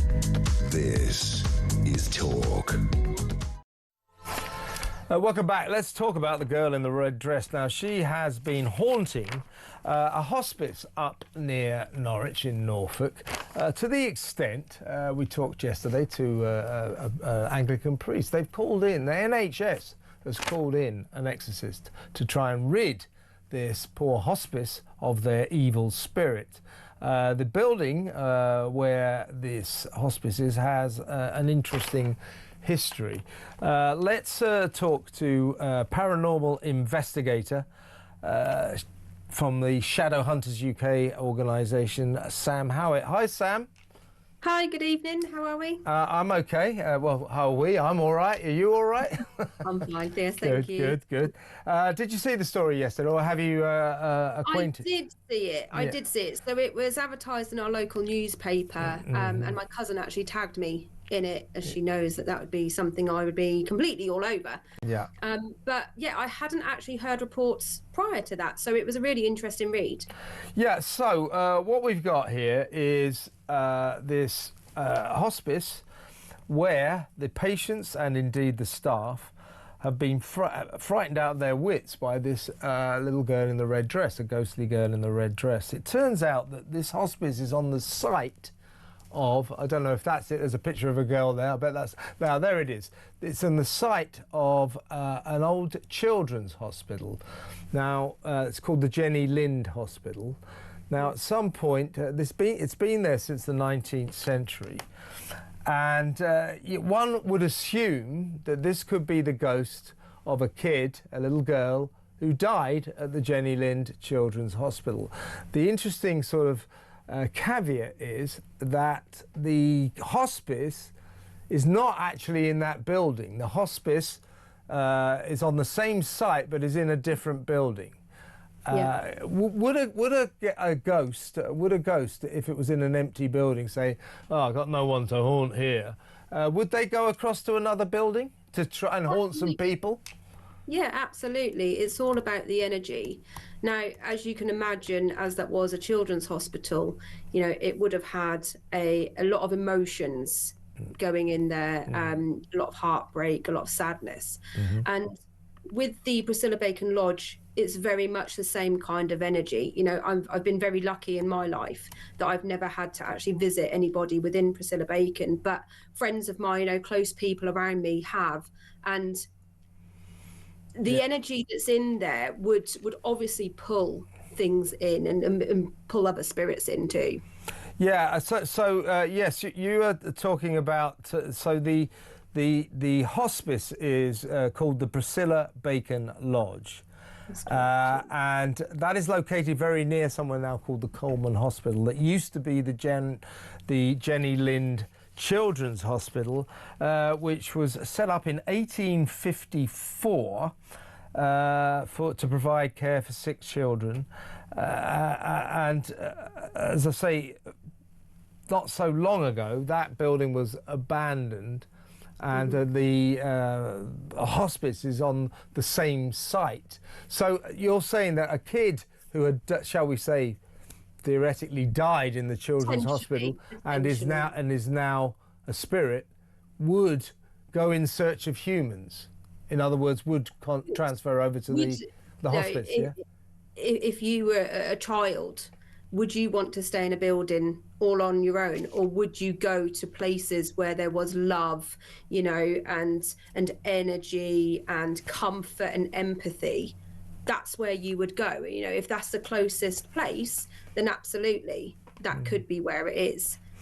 And why would you think, Sam, that a little girl in a red dress? I mean, we've been trying to talk to someone who's in the hospice, but obviously it's very delicate. You know, these are people receiving end-of-life care, so we don't want to intrude too much. But it's quite clear that this little girl, the girl in the red dress, is causing great concern. So this girl seems to be doing nasty things. The staff and the patients are extremely disturbed by this, and that's why the NHS has brought in an exorcist to remove this spirit. That process is still underway. But why would you think that a little girl, the spirit, the ghost of a little girl, would be so malevolent? Well, if you were trying to get people's attention and, you know, you were being ignored, what would you do? You might start to stamp, you might start to pull on people, you might start to move things, give people sad feelings. You know, just because the spirit may be showing herself as a little girl in a red dress, it could be any spirit. It's the red dress is more linked to when somebody has an emotional passing. So it could be that it is actually somebody else, but trying to get comfort from others. What's less threatening? Although Sam, it's interesting what you said about that. It's a little girl. She wants to get attention. Being a ghost, she can't. So she's having a sort of little girl tantrum. Yeah, you could put it like that. Yeah. Because what we're desperate to try to find out, I don't suppose we'll ever get to the bottom of it, but if there's anyone in Norfolk or Norwich who has any idea who was that little girl in the red dress, who was she? Does anyone know? If you live in the area, if you have any idea who was that little girl in the red dress, for God's sake, give us a call, because we want to know. 03444991000. Tell us just quickly, just before you go, Sam, I mean, what sort of, you know, given that the staff and the patients are terrorised by what's going on, what sort of activity could a ghost or like this come up with to make people so scared? What would they be doing? It could be noises, you know, it could be ends of corridors, doors slamming, movement of objects, like I said, touching people potentially.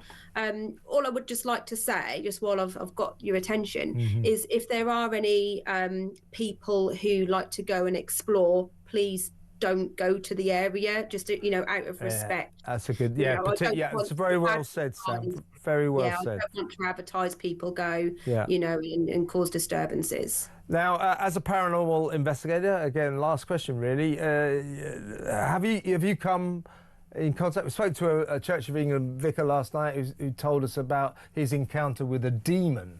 Have you come across, you know, will this be a poltergeist or something like that? Have you ever? Well, tell me about. What's the worst experience you've had with a ghost, or the most scary? Hard to say, really. You know, I've been doing this a long time, so I've got so many different experiences. But I think it's probably from within residential properties. So where people are supposed to feel safe and secure, you've now got something, you know, sort of growling or affecting pets. I've been part of a clearance of a house where a child had actually been pulled up off their bed, and we went round to investigate and managed to move the spirit on. So yeah, how do you do that? How do you do that, Sam? How do you move a spirit on? You get into conversation. You just sling your hook, get out of here. Well, sometimes, yeah. It's about You're annoying people now. Off you go. It's about making the spirit aware that they're no longer needed in that property, that it's okay for them to pass over. Sometimes spirits just don't even know that they are spirits. You know, they're trying to do their daily things, you know, walking in and around pubs, causing issues, causing activity, when actually they're just doing their job. They don't realise they've gone. Just doing their job, and apparently the pay's terrible. So I wouldn't get up to it if I was you. Sam, great to talk to you. Thank you so much for your time. Sam Howitt there, paranormal investigator, Shadow Hunters UK. That is her organisation. As I say, if you live in the area or you have any idea at all who was that little girl in the red dress, we are desperate to find out. Her story will be fascinating. If you know it, for God's sake, call us 0344 499 1000. When we come back, sport with head of content at The Sun, Mike Anstead. Stick around.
Every Monday to Wednesday, midnight until 1, it is Talkback.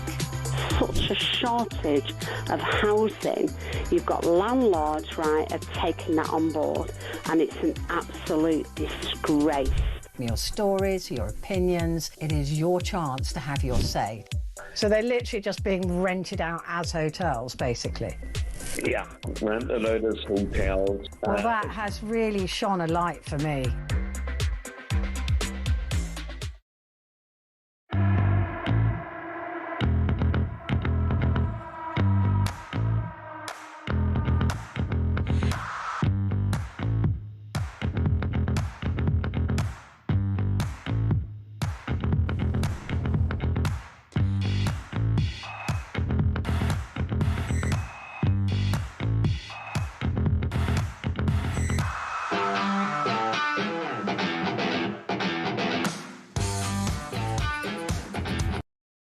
Across the UK, on DAB+, on YouTube, on your mobile, and on your side. This is Talk. There's a lot of people texting in about colourblind casting, saying they'll have no truck with people of colour playing white people until they see Martin Luther King being played by a white actor. So we have, BBC getting a black guy to play Isaac Newton. Our audience want to see Martin Luther King played by, I don't know, David Tennant. How about that? Let me know what you think. And also Trev from Boston, that's the British Boston. He says, I've solved the mystery of who the girl in the red dress is. It's Little Red Riding Hood. There you go. Mystery solved. No, I'm serious. I want to know who that girl is. I really do. I'm fascinated by it. Mike Anstead from The Sun is in the studio. Welcome, Mike. Thanks, Kev. And, well, we usually talk about football, particularly with the Premier League games coming up tomorrow. But we have to talk tennis, don't we? Djokovic, 38 years old, has just beaten world's #1 player, Yannick Sinner, the Italian, in the Australian Open. He's reached the final. I mean, when is this guy going to stop winning games? He's unbelievable, Djokovic, yes. I mean, look, he was five-setter, wasn't it? Yeah, he was 7-1 to win this match today. I mean, look, this is Djokovic, who's 24 slams on this record he shares with Margaret Court, desperate to get to 25th, which would put him ahead of anyone, and you'd argue, would that ever get beaten? Odds massively stacked against him. Takes on Sinner, who, along with Carlos Alcaraz, has been pretty much unbeatable. And yeah, 5 set. It's a proper ding-dong, back and forth, but held his own, held out, and took the final set 6-4. And some interesting quotes afterwards, because he's obviously sort of not too happy that people have been doubting him. So he's 38, which is quite old for a tennis player. Yeah. And yeah, he's basically been fired up by what he calls, quote, experts, saying that it's time for him to retire. But he's very much not retiring. He's got Carlos Alcaraz in Sunday's final, and I don't know if you saw it earlier, but Carlos Alcaraz was struggling with cramp. So he was 2 sets ahead, then got back to 2-2. Somehow, with a bit of help from pickle juice to help his cramps. That's what you need, apparently. Yeah, I don't know if he was vomiting on court at the same time, but I'm not surprised drinking pickle juice. Exactly, but he came back to beat Zverev. So yeah, you've got kind of the old man in one corner and the sick man in the other. So let's see who comes out. But I mean, Carlos Alcaraz has got a 16-year advantage on him. So yeah, but I mean, he's not that far off being twice his age. And also, of course, old Djokovic has got something to prove in Australia, because he's just relieved that they let him into the country. Remember when they banned him because he wouldn't take the COVID jab. Let's move on to Arsenal. Arteta, the boss there, hailing teen ace Max Dowman.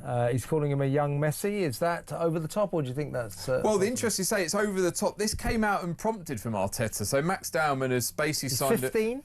He's 16, so he can't sign his first pro contract until December when he turns 17. Those are the rules in the Premier League, but he has basically signed a pre-contract agreement. So basically we know he's going to be there. Yeah.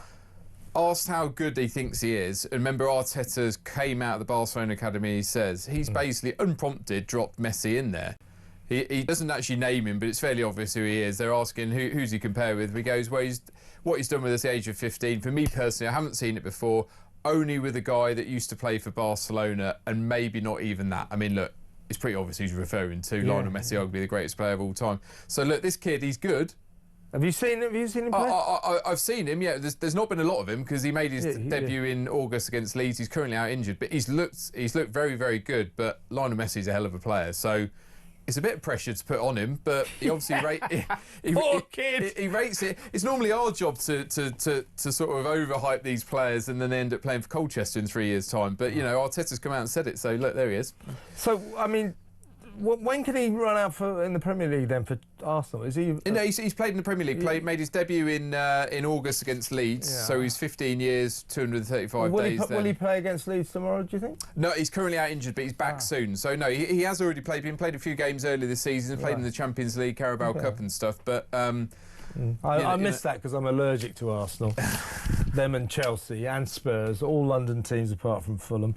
Now, shall we move on? Mateta's been left out by Palace. What's going on at Palace? It's a sort of tragedy. They were doing so well. Exactly. So 9 months ago, there they are at Wembley, FA Cup. You know, they've got Eze in the team, they've got Mark Gay in the team, they've got Glasner, great manager, they've got Mateta up front. Look, Eze's already gone in the summer off to Arsenal. Gay's gone this window to Man City. Glasner's already told us he's leaving at the end of the season.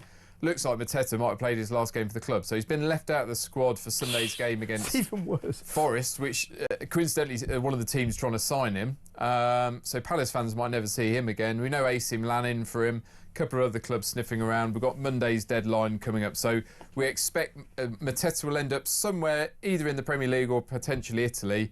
But like you say, there's another blow for Palace. I have to say, if you'd said to me a month ago, Crystal Palace, do they get dragged into a relegation zone? I would have been laughed in your face. But they're looking...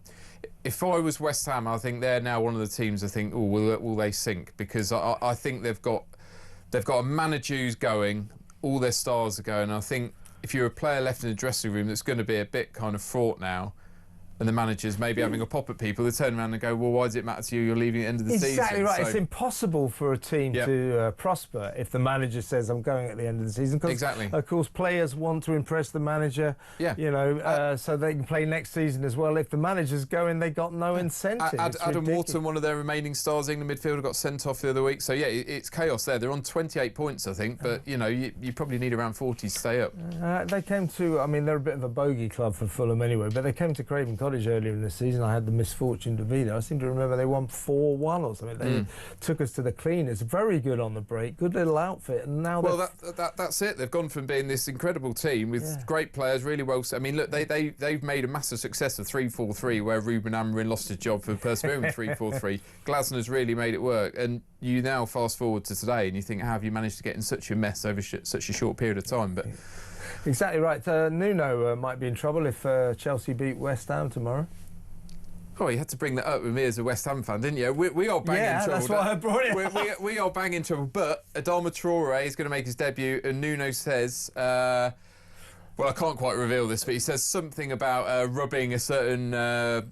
Is that going to be in the Sun tomorrow? Yeah, it's in the Sun tomorrow. So I'll leave it at that. Read the Sun tomorrow for a fun little story about West Ham and a secret tactic Nuno's going to bring with the Adama Traore. Yeah, for a very biased report in the Sun, you know, with the Sun sport department full of West Ham fans. So, but seriously, any other interesting games? What we got? Let's have a look. Well, look, Arsenal Leeds is the big one. That's Ellen Road's a real tough place for Arsenal to go. So that's a massive game. Arsenal wobbling a little bit at the moment. Ellen Road is an absolute fortress, one of the loudest, most raucous grounds in the Prem. Leeds have done well and on the up a little bit. City, Tottenham on Sunday, so City will wait and see what Arsenal have done. And there's a good couple of crackers tomorrow as well. You've got Chelsea, West Ham at 5:30, and then there's an 8 o'clock game with Liverpool, Newcastle. And we know Arnie's slot is under the cosh a little bit. And Sunday, of course, we've got the big one, Manchester United, Fulham. That should be about 6-0 to Fulham. I'm not confident about that game, but more to the point, Thomas Frank might be in trouble because they got Man City. If Man City tonk them, I mean, potentially, yeah, he's got a bit of favour back by getting through in the Champions League. So I mean, look, you know, it's a tough one against Man City. But going back to Fulham, I've got to ask you, how do you feel about Fulham having a player called Kevin from Brazil? Well, he's been a letdown so far, but he's coming into his own now. I mean, the guys I sit with, they've been having such fun with that. You know, Kevin's such a, and so on and so forth. I love this modern phenomenon of football. I grew up with, you know, Romario, Ronaldo, Rivaldo, and then you get, you know, it's Kevin, Alisson. Well, I was obviously very disappointed because he only uses one name. I was hoping his second name might be O'Sullivan, but it's not. No, but he's coming good. He's coming good. He is a good player. He's our most expensive player ever. So not quite value for money so far, but you never know. Should be an interesting game on Sunday, though. Great stuff. Thank you, Mike Anstead from The Sun there. Much still to come. Stay tuned.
across the UK.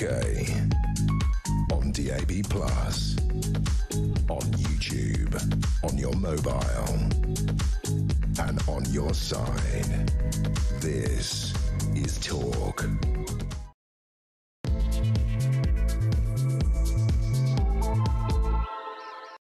Welcome back. Let's go through some of the bigger stories of the day with Robert Bates from the Centre for Migration Control. Welcome, Robert. Evening, Kev. Thanks for having me. Pleasure to have you on board always. Well, first of all, our audience, indeed me as well, very, very energised, very upset about the case of asylum seeker Deng Majek, today sentenced to a minimum of 29 years in prison, obviously a life sentence, for murdering that poor hotel worker Rhiannon White. Rhiannon was working at the reception of the asylum seeker hotel where Deng Majek was billeted. She was killed on the 23rd of October 2024. She died then, but 3 days after Majek stabbed her 23 times with a screwdriver at a train station in Walsall. Apparently, she's a lovely girl, and she'd become friendly with a lot of the asylum seekers in there, was making her way home after a day's work. She lived with her family. She had a 5-year-old son, and this guy stabbed her 23 times with a screwdriver, and then was filmed dancing with delight after having done this gross, vile deed. And basically, the Sudanese national who arrived in the UK on a small boat less than 3 months before murdering his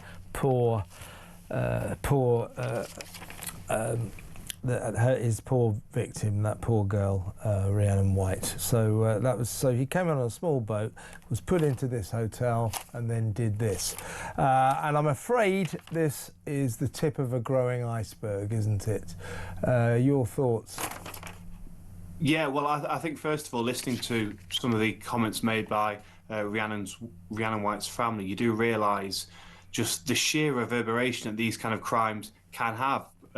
Unfortunately, we are seeing crimes of this magnitude, or sexual offences and murders, incredibly regularly from individuals that should never have been given the opportunity to commit these crimes. And I do think we are now at the point where we do need to have an inquiry as to why the decision was taken when the small boats crisis started in 2018 by the last Conservative, or by two Conservative governments ago, to start housing these individuals in hotels rather than in our detention facilities, and how it was deemed in any way appropriate that tens of thousands of unvetted men from war-torn countries with very different attitudes towards law and order, violence, women and girls, were able to just be given carte blanche to wander the streets. And you see the individuals in Crowborough in particular desperately trying to voice their concerns about this simple fact. And time after time, whenever they raise it on sort of phone-in conversations, radio shows, on the mainstream media, you hear dismissive contempt from individuals that live in perhaps a very cushy suburb of London, dismissing them as though, oh, why does it matter? You know, aren't you just being bigoted and so forth? No, these are real, genuine concerns borne out by statistics. If you look at sexual violence, you know, Afghans, Eritreans, 20 times more likely to be convicted of a sexual offence than a Brit. When it comes to violent offences, the Sudanese conviction rate for violence is 140% of what the British conviction rate is. With Somalians, it's 320%. These are real world figures that the MOJ does hold. And, you know, I don't think they quite are as powerful as some of the real world testimonies that we do here, but they nonetheless paint a very clear picture that the small boats crisis is a national security crisis. It's a public safety crisis. And I still don't think the politicians actually recognise the sheer scale of the problem that they are allowing to continue to pour over our borders. I think you're right, and statistics released by the ONS, the Office of National Statistics, today have revealed that there have been a record number of sex crimes over the year up till September, so essentially over the past year, 214,816. Obviously, they're not all asylum seekers, but it is thought that the rising number of migrants and asylum seekers and the crimes that they commit has contributed to this figure. It includes these numbers. There are other factors. There are factors such as the criminalising of passing sexual images on mobile phones. That's increased the number, so it's not all sort of physical. But interestingly, these figures include the highest ever number of recorded rapes, 74,265, a 7% rise over the last year. This represents, Robert, as I say, this isn't just obviously not a migrant crisis story, but it is felt that the migrant crisis is contributing to this. But these figures represent the equivalent of 588 sex crimes every single day. This is shocking, isn't it? Yeah, there was another statistic doing the round that, there is a rape reported every 56 minutes in London. I think a big concern is actually just how few even get investigated, and then even of those that are investigated, an even tinier percentage actually lead to a charge or a conviction as well. It seems that the whole sort of justice system is turning a blind eye from a growing epidemic. Just to pick up on the fact that this is a surging problem. Actually, we know from Ministry of Justice data that between 2021 and 2024, the number of convictions of those nationalities most likely to be on the small boats increased by 110%, which is disproportionate of the increase of crimes that we are seeing of a sexual nature. And I just think when you hear certain commentators say that there is no evidence that there's a surge in crime, and there's no evidence that there is a sort of surge in crime committed by foreign nationals, on what basis are they actually making that claim? Because whether it is the testimonies, it is the headlines that we are hearing, or it is the actual data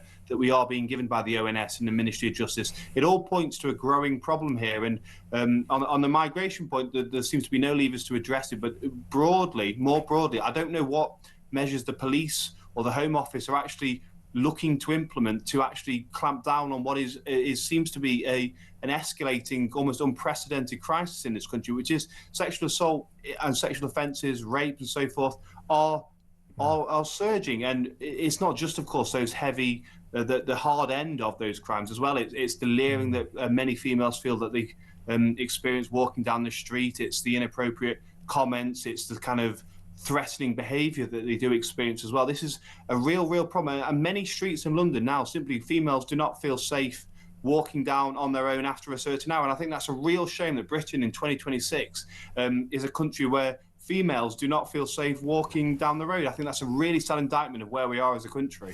And of course, the bien-pensant chattering classes always like to say, the vast majority of sex crimes are committed by white British men.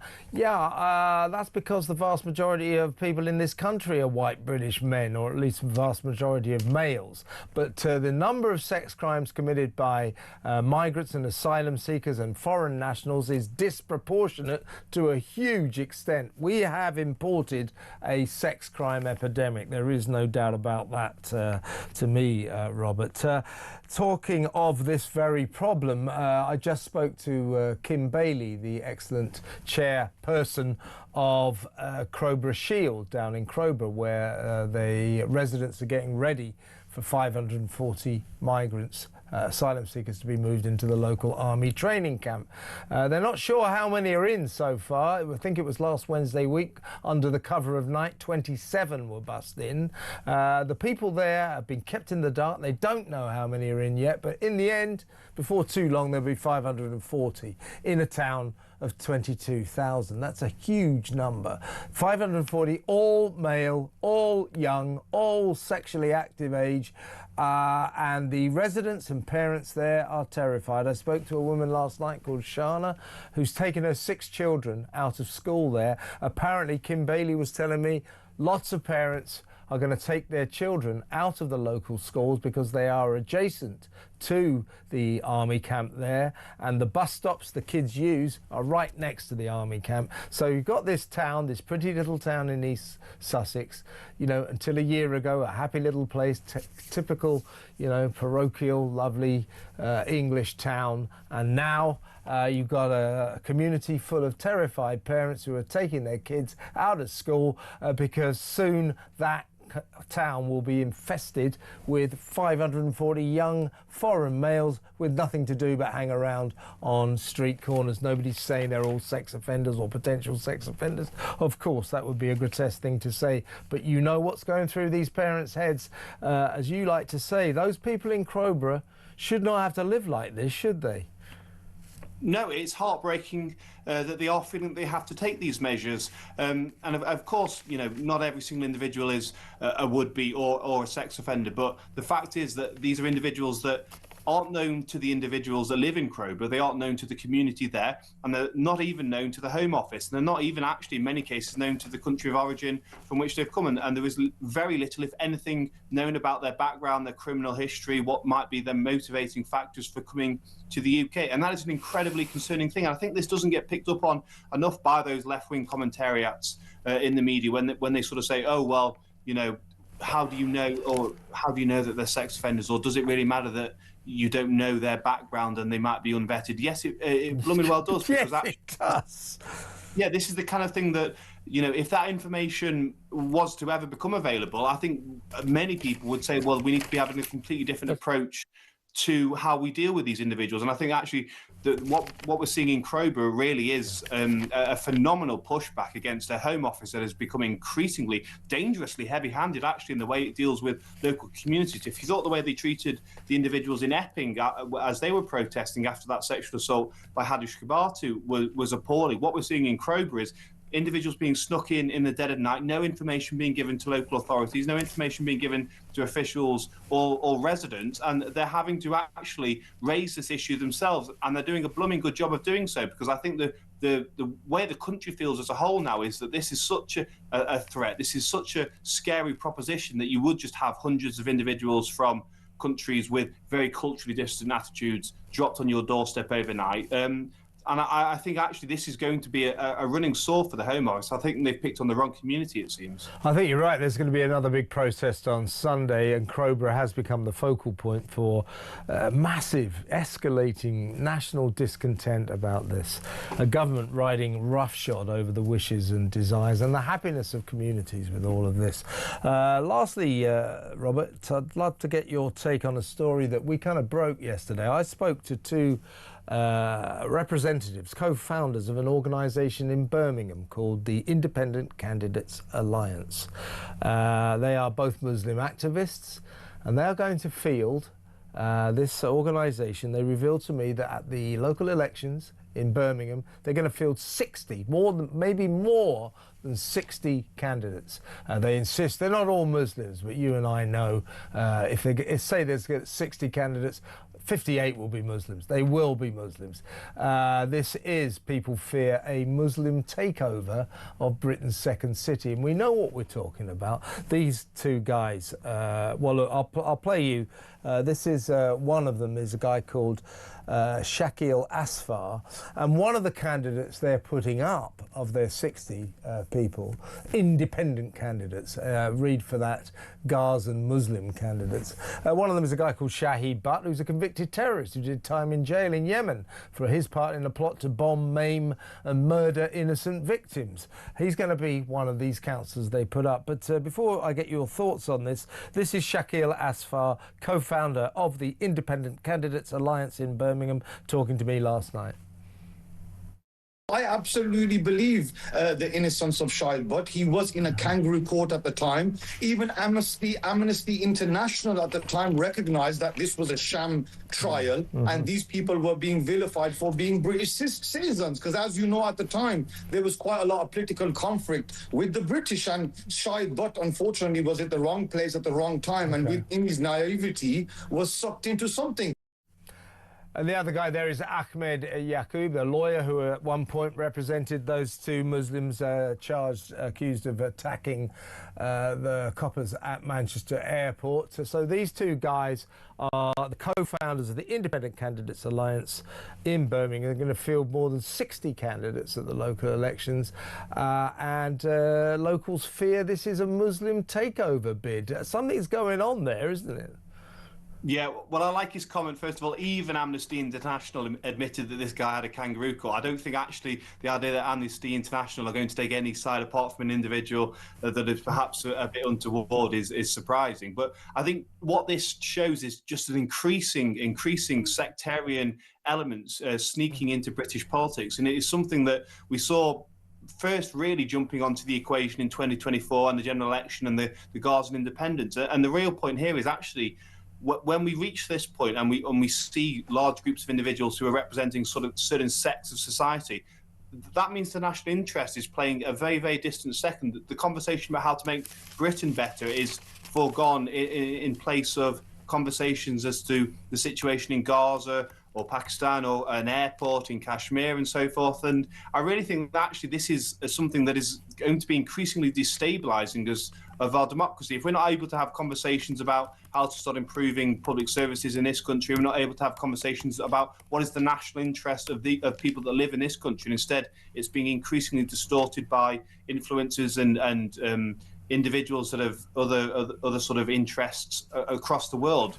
What are we actually representing? What are these individuals representing? Who is our democracy for at this point? And I think, unfortunately, this is a situation that is going to become more and more regular. We're going to see more and more of these stories of individuals representing very, very sectarian interests and sections of society standing for election on a very particular agenda that really is, in many cases, anathema to British way of life, liberalism, and so forth. And I think, unfortunately, this is, again, the result of a mass migration experiment that has been really thought through. They didn't think 2 or 3 years ahead, and these are the long-term consequences that now we're going to have to deal with for a long period of time to come. Exactly right. This is what is happening now. This is the result of our mass immigration policies.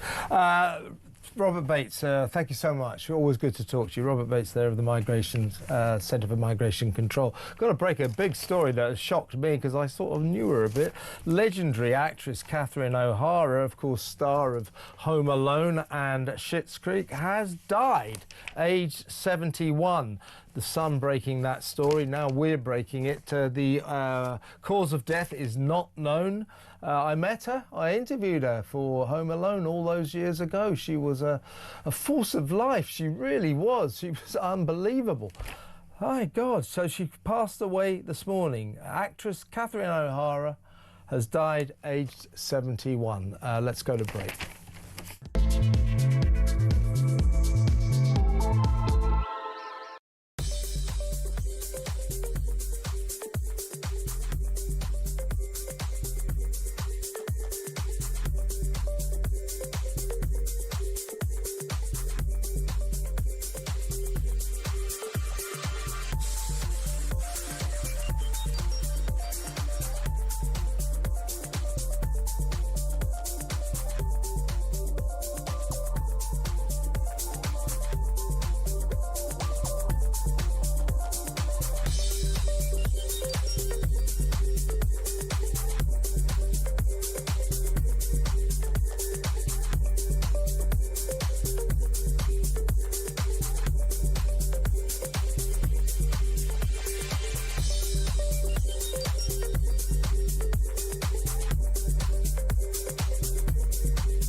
Every Monday to Wednesday, midnight until 1, it is Talkback.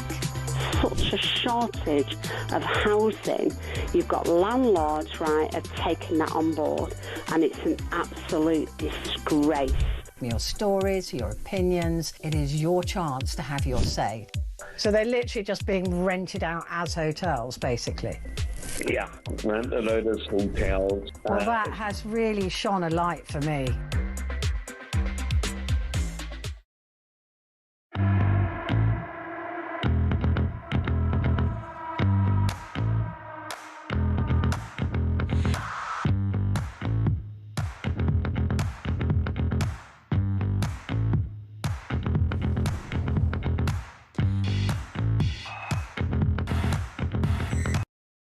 Across the UK, on DAB+, on YouTube, on your mobile, and on your side. This is Talk. Welcome back. Now, let's talk about me, shall we? We're going to talk about Catherine O'Hara, the 71-year-old actress who shockingly died. I mean, what a shock. Star, of course, of Home Alone. Remember that famous scene, one that really resonated with me, when the family are going abroad and she's on the plane. Kevin! They left Kevin at home, played by, of course, Macaulay Culkin. So she's suddenly died. We don't know the cause. The cause of death is not known. We'll talk about her in a little bit. Let's talk about me now. At 9 o'clock tonight, right here on Talk, it is my TV show, What Just Happened. Here's a little clip. Has been Kevin O'Sullivan moaning to his two listeners about the BBC. He's like a stuck record. All right. I mean... So what are you then, mate? You're half of my audience then. Yeah. Thanks for tuning in. Ash? Suzanne says, yes, Kevin, love your show and love your opinions even more. It's much easier for me to tune in during the drive time slot before the rabble get home. Fulham for Europe next season. Yeah, I like that. Fulham for Europe. Anyway, that's tonight, 9 o'clock. That's Samara Gill, of course, and the brilliant Ash Gould. So, Flash Ash Gould. That's 9 o'clock tonight. You can watch it then live. It doesn't matter if you're listening on the radio. It's very radio friendly. You can watch it or listen. And tomorrow, around about 9 o'clock, 9:30, it goes live on YouTube. Then you can watch it anytime you like. Let's take a quick call. We're just waiting to talk to showbiz journalist Nicole Lampert about the sudden and shocking death of Catherine O'Hara, Canadian-American actress, star of Home Alone and Schitt's Creek, of course. But in the meantime, let's talk about BBC diversity and colourblind casting, the tendency of our state broadcaster, or the obsession of our state broadcaster, to cast people of colour in roles that clearly should be played by white actors. Let's talk to Joanna. She's a new caller from West Sussex. Hello, Joanna. What would you like to say? Hi, Kevin. Yes, now I've been thinking a lot about this, and it really makes me so angry when I watch. A lot of people are. Hi, Bridgerton, because I'm a historian, like one of your earlier callers, and it just strikes me that imagine if the tables were turned and suddenly we were putting white people in the role of slaves. A lot of people saying that, or if they made a drama about Martin Luther King, Exactly. would there be a white actor to play that? And yet, if they make a drama about, Isaac Newton, as the BBC did, automatically almost, they go, right, let's get someone of colour to play this part. It's ridiculous, isn't it? It is so ridiculous. So, sorry, my opinion's not new. Your opinion is very valuable to us. Carry on. And then you've got all the sort of woke people who slam you back if you dare criticise, the idea of black people in those roles. You just instantly. It is. That's what you're talking about. It's BBC wokery. As I say, to be fair, it's not just the BBC. The BBC are probably the most obsessed with it, but I'm still kind of traumatised by the Channel 5 series a few years back, in which Anne Boleyn, it was called Anne Boleyn, one of Henry VIII's wives. Anne Boleyn was played by a black actress. That's ridiculous. It's just ridiculous. So ridiculous, and it's actually confusing for children because they don't understand that actually black people weren't in this country. It's completely messes up their education, which is messed up anyway, because we don't teach history in the way we used to teach it, in a chronological way. It's all very thematic, which is... Yeah, you're right. It's a form. You're right, Joanna, and it does influence kids, and that's the worry. It's a form of historical revisionism. It's trying to sort of change the reality of history, to act as if 19th century London was full of black people, to act as if, you know, the court of Queen Charlotte in Bridgerton, for example, you know, was similar to a scene from Nairobi or something. It's just ridiculous and misleading to kids. I totally agree with you. Now, listen, Joanna, that was really good to talk to you. You're a new caller, first-time caller. I don't want it to be your last. You'll call me again, won't you? Lovely. Okay, thanks, Kevin. Thanks, Joanna. You take care now. Let's talk to Peter in Dorset. You want to talk about the Uyghur Muslims in China? Peter, what would you like to say? Yes, good evening. Hi. Love the show. Thank you. I am absolutely disturbed that Starmer can go to China and cozying up there like he's missed a lost long friend for the last 8 years. And you know, we talk this story that came up about this genocide going on in China should be pushed. Well, that's what I thought I'd do, Peter. I mean, people, it's become like almost a cliche. Oh, the human rights of the Uyghur Muslims in China are being trampled all over, and people don't really go into the details. The details are that more than 1 million, maybe 3 million of these poor people, there's 12 million of them altogether, maybe 3 million of them, certainly more than 1 million, are in concentration camps where they're being starved to death, where they're being sterilised so they can't reproduce, where they're being harvested, their organs are being harvested, where they're being medically experimented upon. That's what's going on in China. So it's a little bit more than their human rights are being abused. They are being absolutely mutilated. And it is reminiscent of what the Nazis did to the Jews in World War II. There are concentration camps in China now. That is who Keir Starmer just cozied up to, and I think it's disgusting. The thing is, that listening to you, these are words of yours talking about genocide coming out. If people were really to see visually what happened in the Second World War, in the Holocaust, maybe they wouldn't be quite so happy about buying a single thing that comes out of China. Yeah, I think you're right. And this is the thing, it's all words. Everything's words. They don't get taught it in schools. People just don't know what is going on here. And this is the total autocrat. He doesn't mind who he cozies up to, what he does, whether there are people coming in as illegal immigrants, whether there's people going into Crowborough in the middle of the night, whether there's people being put into prison for a tweet, whatever it is. This is extremely dangerous times. I agree with you. God alone knows what he's really doing in China. You know, he talks about taking people over to do some kind of business. And what is the craziest thing of all, with all this net zero stuff that they're coming up with all the time? No. Look, Peter, it's arguable we're in the hands of a madman. We're in the hands of a mad and useless government, and I think it's fair to say that we should not be cozying up to a nation that is committing genocide as we speak, and that is China. Good call, Peter. Thank you very much, Peter in Dorset. Let's go to break.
Across the UK. On DAB+. On YouTube. On your mobile. And on your side. This is Talk. Welcome back. I've got a quick text. We're going to talk to Nicole Lampert about Catherine O'Hara, shockingly has died. I didn't realise she was 71, but nevertheless, she was a force of life. I knew her a bit. She's died age 71. We'll talk to Nicole in just a second. You know, we're doing this story about the little girl, the ghosty girl in the white dress, red dress, paranormal. This is from Ian. He said, Kev, you once told us about the time you saw a house that you had a strange feeling about and eventually bought. Would be good to hear again. That was is true. I was once walking past this row of houses in Hampstead, and I don't know what it was. I just sort of looked to my left. I had a really, really weird feeling about one of the houses. I just looked at it, and I don't know what the feeling was. And something like, and I never looked upon them again. It was in an area that I didn't often go to. 2 years later, I bought it. I went, you know, it was on. I said, "Oh, that looks like an interesting house." I went to have a look at it. I said, "This is the house I walked past," and I bought it. So I still live there, but I did have a very, very strange feeling. I remember it to this day. So things, you know, I'm not that way inclined, but weird things do happen. There you go, Ian. I retold the story. Let's go over now to Nicole Lampert. She is the former show business editor of the Daily Mail when I was show business editor of the Daily Mirror, so we remain bitter rivals after all these years. We usually talk now about far more serious things, but this actually is a serious story. So yes, Nicole, good to have you on the show. I mean, I knew Catherine O'Hara a bit when I was in Hollywood. I interviewed her a couple of times. I remember being called to an interview for a little film that nobody had any expectations of. It was called Home Alone. She, of course, played Macaulay Culkin's mum, who left her kid in the house accidentally. Remember that famous scene? Kevin! Resonated with me, certainly. But she suddenly died, age 71. Well, I say suddenly, but it's a bit of a shock, isn't it? And that's kind of still at the prime of her career. She's having almost a second coming in terms of she was nominated for an Emmy for The Studio, and she's just finished, obviously, a few years ago, Schitt's Creek, which was a massive award-winning show. And yeah, for people like you and me, she's been around for a very long time. And for everyone that's watched Home Alone a million times at Christmas, she'll always be the mum that, oops, forgot her child. It was a funny scene, yeah. Yeah, as I say, just one of those stories that you just find shocking. I mean, I suppose I hadn't really worked out, I should have thought about it, but she was 71, but no indication that she wasn't in the prime of her life. As you say, one of those people whose career sort of really, I mean, she's always been a successful actress, she's a Canadian, but her career really took off, didn't it, sort of in middle age? Yeah, exactly. At an age where a lot of women, especially in Hollywood, certainly a few years ago, thought that their careers would be over. She found a new life as a mum. But you know, her last big role was in The Studio, and she played quite a fierce studio boss. So she's putting out amazing performances. It's not yet known what she died from. 71 does feel quite young still. So we certainly mourn with her family, and she once was asked what her favourite role is, and obviously she's someone that has been in so many amazing films, Home Alone just being, you know, two of them. But she was in Beetlejuice where she met her husband, but she said of her favourite role, it was being a mum of her two sons. Indeed, and she's a very funny actress. I mean, the sort of hallmark of her career were comedy roles, and she was one of those very funny actresses who played it straight. She had the gift of comedy. She didn't have to sort of play the clown. She just was. She just had a gift for being funny without, you know, sort of clowning around. Yeah, absolutely, and it is a gift to play the straight role in a comedy, to be funny. And to kind of be fiercely funny as she is in The Studio, kind of very kind of satirical role, a very knowing role. I think she'll be badly missed, because also, you know, she was beautiful too. Yes. As you have to be in Hollywood, but it's not always goes hand in hand with funny and beautiful. Yeah. But it's just it's a sad day for Hollywood, really. Sad day for all of us. It really is very shocking. One of those stretches. She was in the romantic comedy Nothing Personal with Donald Sutherland. She played a role in Martin Scorsese's brilliant black comedy After Hours. Of course, she was in just recently in that very funny series, The Studio. And she, as you say, she was in Beetlejuice, and she was also in Waiting for Government. I mean, what we were gleaning there, she was incredibly in demand. Exactly, and it's quite rare to have someone have that kind of longevity and those amazing different roles and such a variety. I suppose, like a lot of film stars, she made the move into TV shows and has made a huge success of that. Choosing well is a really important way of getting on in Hollywood, and people don't always choose well, but she was winning awards right till the end and being nominated for awards, which is something quite special. It certainly is. Nicole, you say that you have to be beautiful in Hollywood. I was there for nearly 10 years and I wasn't beautiful. But then again, I wasn't very successful there either. But Nicole, good to talk to you as always. Thank you very much. Nicole Lampert, there, former Daily Mail showbiz editor, oppo of mine when I was showbiz editor of The Mirror. Very nice lady. So good to talk to her. And sad to cover the shocking story of the sudden death of actress Catherine O'Hara, who has died at the age of 71. Very sparse details so far, cause of death not known, but we thought we ought to bring you that story. Let's go to break. When we come back, the rest of the show is yours. We'll talk, I'll read some messages, but let's talk because it's good to talk on Talk. That next, stay tuned.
Every Monday to Wednesday, midnight until 1, it is Talkback.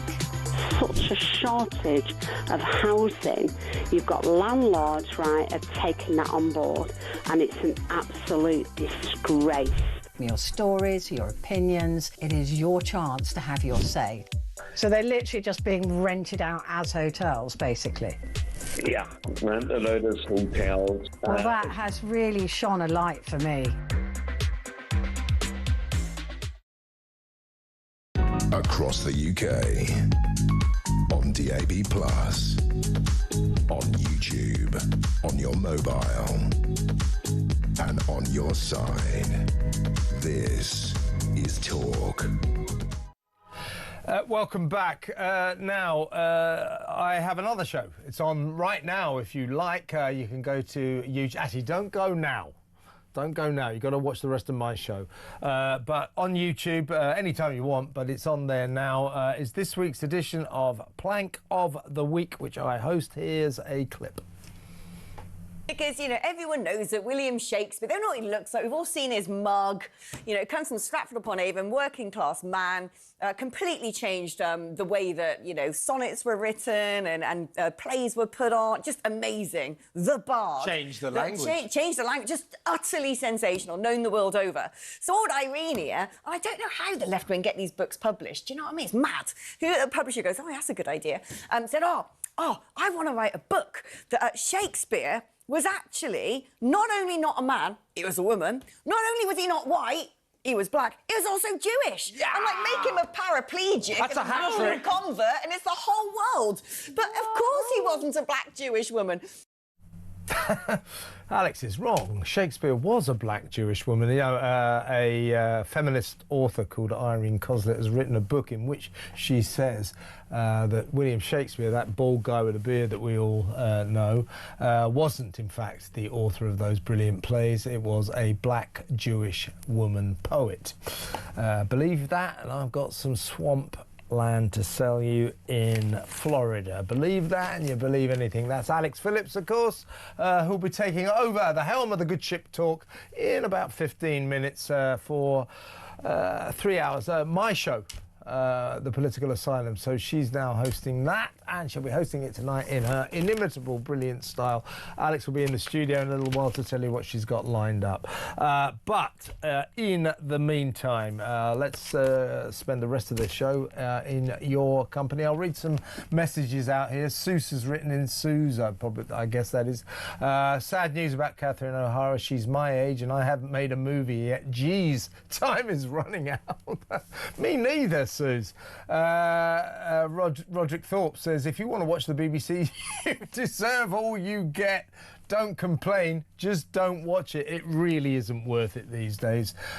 Suze also said, keep up, Shakespeare was a woman. Yeah, well, we've just proved that. Yeah, a lot of other nominees on Plank of the Week, of the biggest idiot of the week. But the author who suggested that Shakespeare was a black Jewish woman is obviously a very strong contender. But to find out who won, it's on YouTube at the moment. This is Chris says, when I see a white person playing Nelson Mandela, Martin Luther King, I'll say okay. As soon as I see that, then I'll watch some of these dramas with black people playing white people. Yeah, exactly right. It only cuts one way, doesn't it? Only cuts one way. Let's go to the phones and let's talk to Frank in Bristol, who wants to talk about that headmaster, Mr. Jurek, his name was, who got an 8 months suspended sentence for possessing 30,000 vile photographs of children. Child sex abuse images, all on his phone. He's a headmaster of a school with kids in it, obviously. I wonder what the parents of those kids think. 54 years old. He goes, yeah, the judge, you're going to, it's a prison sentence for you, 8 months. Pregnant pause. Suspended for 2 years. That means he doesn't go to jail, he walks free, he gets off scot-free. Let's talk to Frank in Bristol. What do you think about that, Frank? Well, I've been on the hard end of that. As we spoke before over a VAT charge, they give me 6 years, 8 months for not paying the VAT. Okay. No issue with that, none at all. I ran the gauntlet, my fault. Nobody else is mine. That's that. 40 minutes after they took me down, another man appeared in the same courtroom in front of the same judge for raping. Yeah. Sodomizing is the word, but raping. Let's not go into the details, but what you're going to say is he didn't go to jail, you did, right? A 14-month-old. Yeah, okay, I get it. A terrible rape. What did he get? Suspended sentence. Suspended sentence. Suspended sentence, yes. And you got 6 years for VAT evasion. Yeah. No, I mean, honestly, Frank, that sums it up. That sums it up. What concerns me, Kevin, what concerns me, that judge is a man who's in the palms of his hand, he has immense power to protect society. That is what he's there for, is to protect society. And he wants to do that. Now, what is I mean, you take this school where they're taking their kids out because they're frightened of these immigrants that are hanging around the school. Now, let's be blunt about it. Of course the teachers are complaining because they need the photographs. The same as the headmaster you're talking about. We don't want you to take your children away from potential abuse. Well, yeah, I mean, that's a sort of different issue, but I mean, I think the headline on your story is you went to jail for evading VAT 6 years, and you're in the same court as a guy who committed paedophile rape who didn't go to jail. That sums it up, Frank. That sums up the problem. Good call. Thank you. Frank in Bristol. Well, we're going to go back to our ghost story now. The ghostly girl in the red dress who's haunting a hospice near Norfolk, or near Norwich in Norfolk. And I sort of asked if anybody knew about who this girl was. I'm determined to find out who it was. But Amanda in Manchester has a ghost story. Hello, Amanda. You saw a ghost. Tell me. Hello, hi there. Nice to meet you, Kevin O'Sullivan. Nice to meet you, So Amanda from Manchester. Yeah, of course. Yeah. I was in Greece and I didn't have a lot to drink. I was sat in my apartment and I saw this lady in the tree. Right? Yeah. And they said that she was a landlady.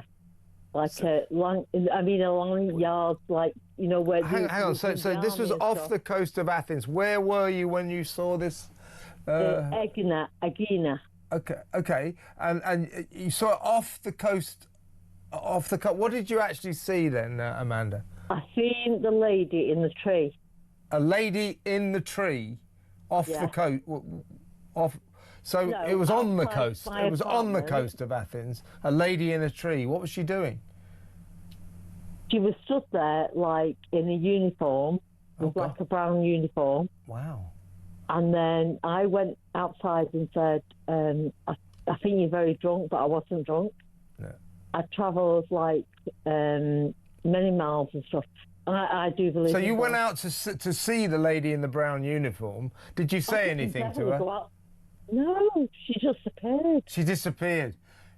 God, I mean, you know, we've been talking about this. Strange things do happen, and we've been talking in the office about it. You know, everybody's got a ghost story, and you've got one too, Amanda. No, she actually appeared in the tree. She appeared in the tree with her uniform on. Yeah, brown uniform. From years before, and she was in the tree. And then she just I've never disappeared. seen a ghost in my life. And then But she it's quite disappeared, fascinating, 'cause what I'm going to tell you a story about today, I've been to Wilmslow. To Wilmslow. Yeah. Yeah. I And thought I you were got telling me real a story clear. about seeing a ghost in Athens. You got another one. What happened in Well, I Wilmslow? went What there, happened in and Wilmslow? I got all clear of cancer. You got what? All clear of cancer. Oh, did you? Well, that's great to hear, Yeah. Amanda. So you're okay? You're in good shape, are you now? Yeah, but I saw this ghost, believe me. She was in the tree, right? I know. I've She got was that. like- You she said had that. all I've got the uniform ghost. on. I got the ghost in Athens, and I'm really pleased to hear that you are clear of cancer. And thank you for an excellent call, Amanda. Amanda in Manchester. Right.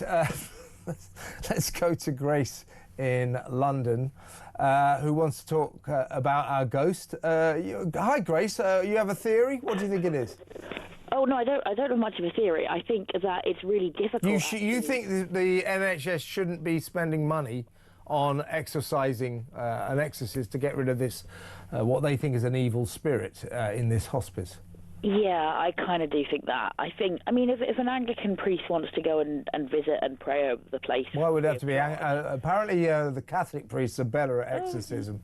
Oh, sorry, I shouldn't be too fussy. But I think that there's real scope for people to be confused or manipulated.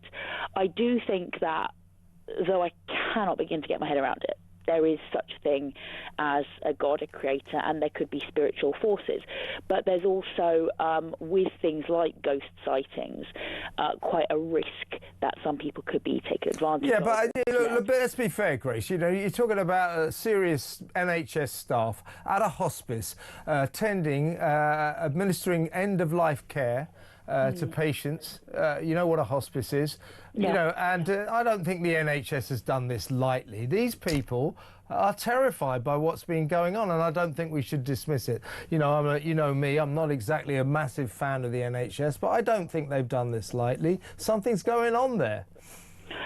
Well, I'm interested to hear you saying that, because I thought you were quite sceptical about. Well, I am sceptical about it, but I also want to pay respect to people receiving end-of-life care who've been terrified by this ghostly girl in a red dress. I'm not going to sort of pour scorn on what people. I'm sorry, I wasn't trying to pour scorn. I don't think it's a waste of money. I don't think it is. People are perturbed there, the staff and the patients, and for once, I applaud the NHS. I don't think we should be, you know, criticising them for this. I mean, from a Christian perspective, I think that there is, by contrast, there were many eyewitnesses to Jesus having risen, and I would urge people to consider praying to him, because he does give comfort when we're afraid.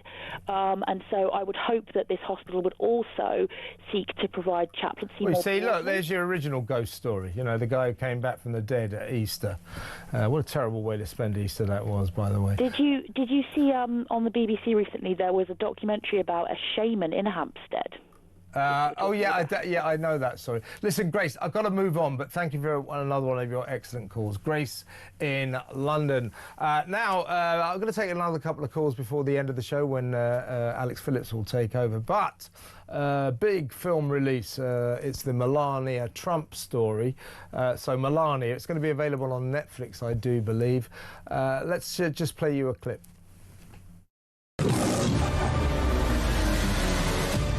January 30th. Everyone wants to know, so here it is. 20 days in her life. I will move forward with purpose and, of course, with style.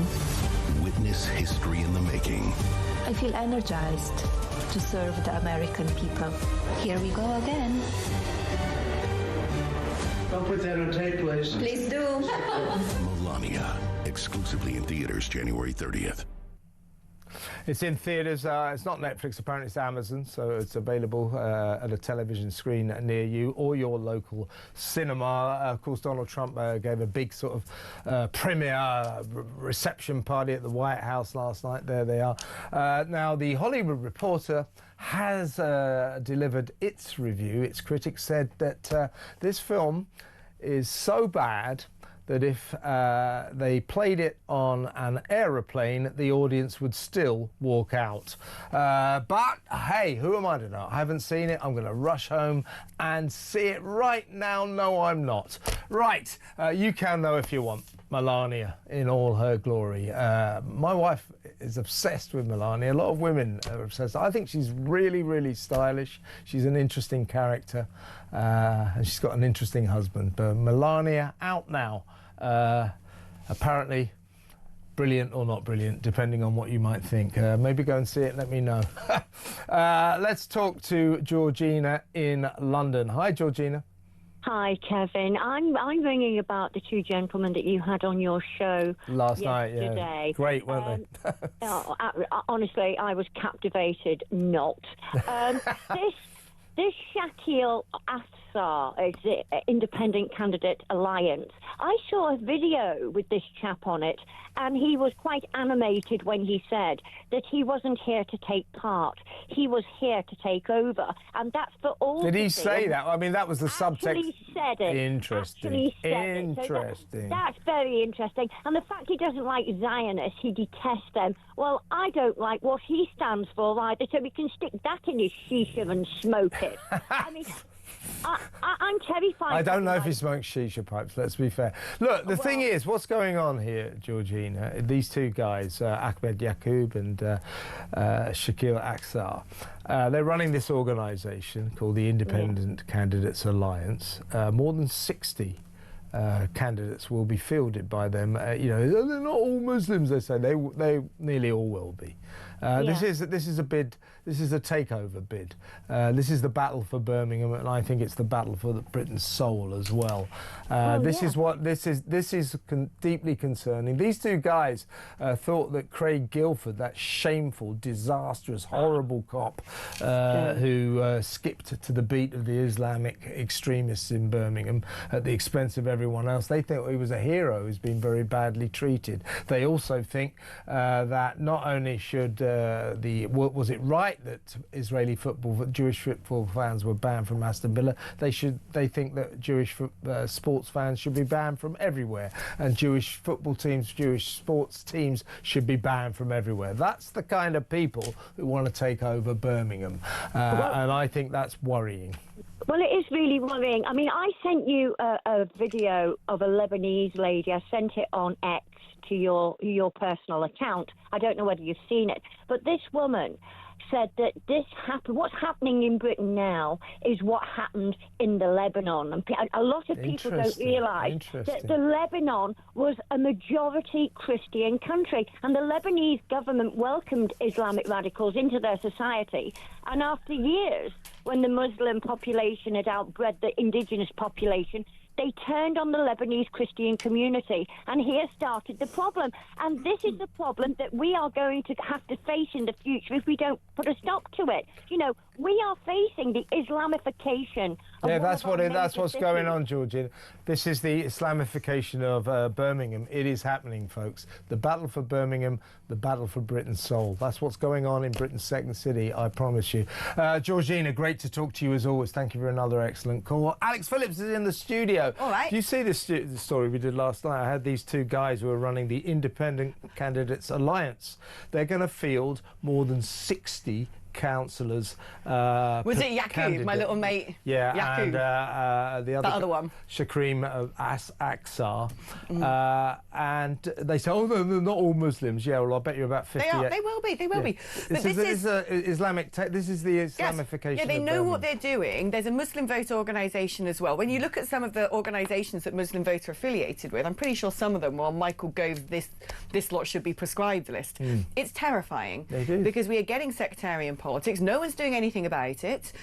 We've already got it, actually. If you look at places like Tower Hamlets, it's gone. Yeah, and Georgina was just saying that Shakrim Aksar, she's seen video of him saying, I'm not here to take part, I'm here to take over. Yeah, no, but some of them have a very conquering mindset, let's say.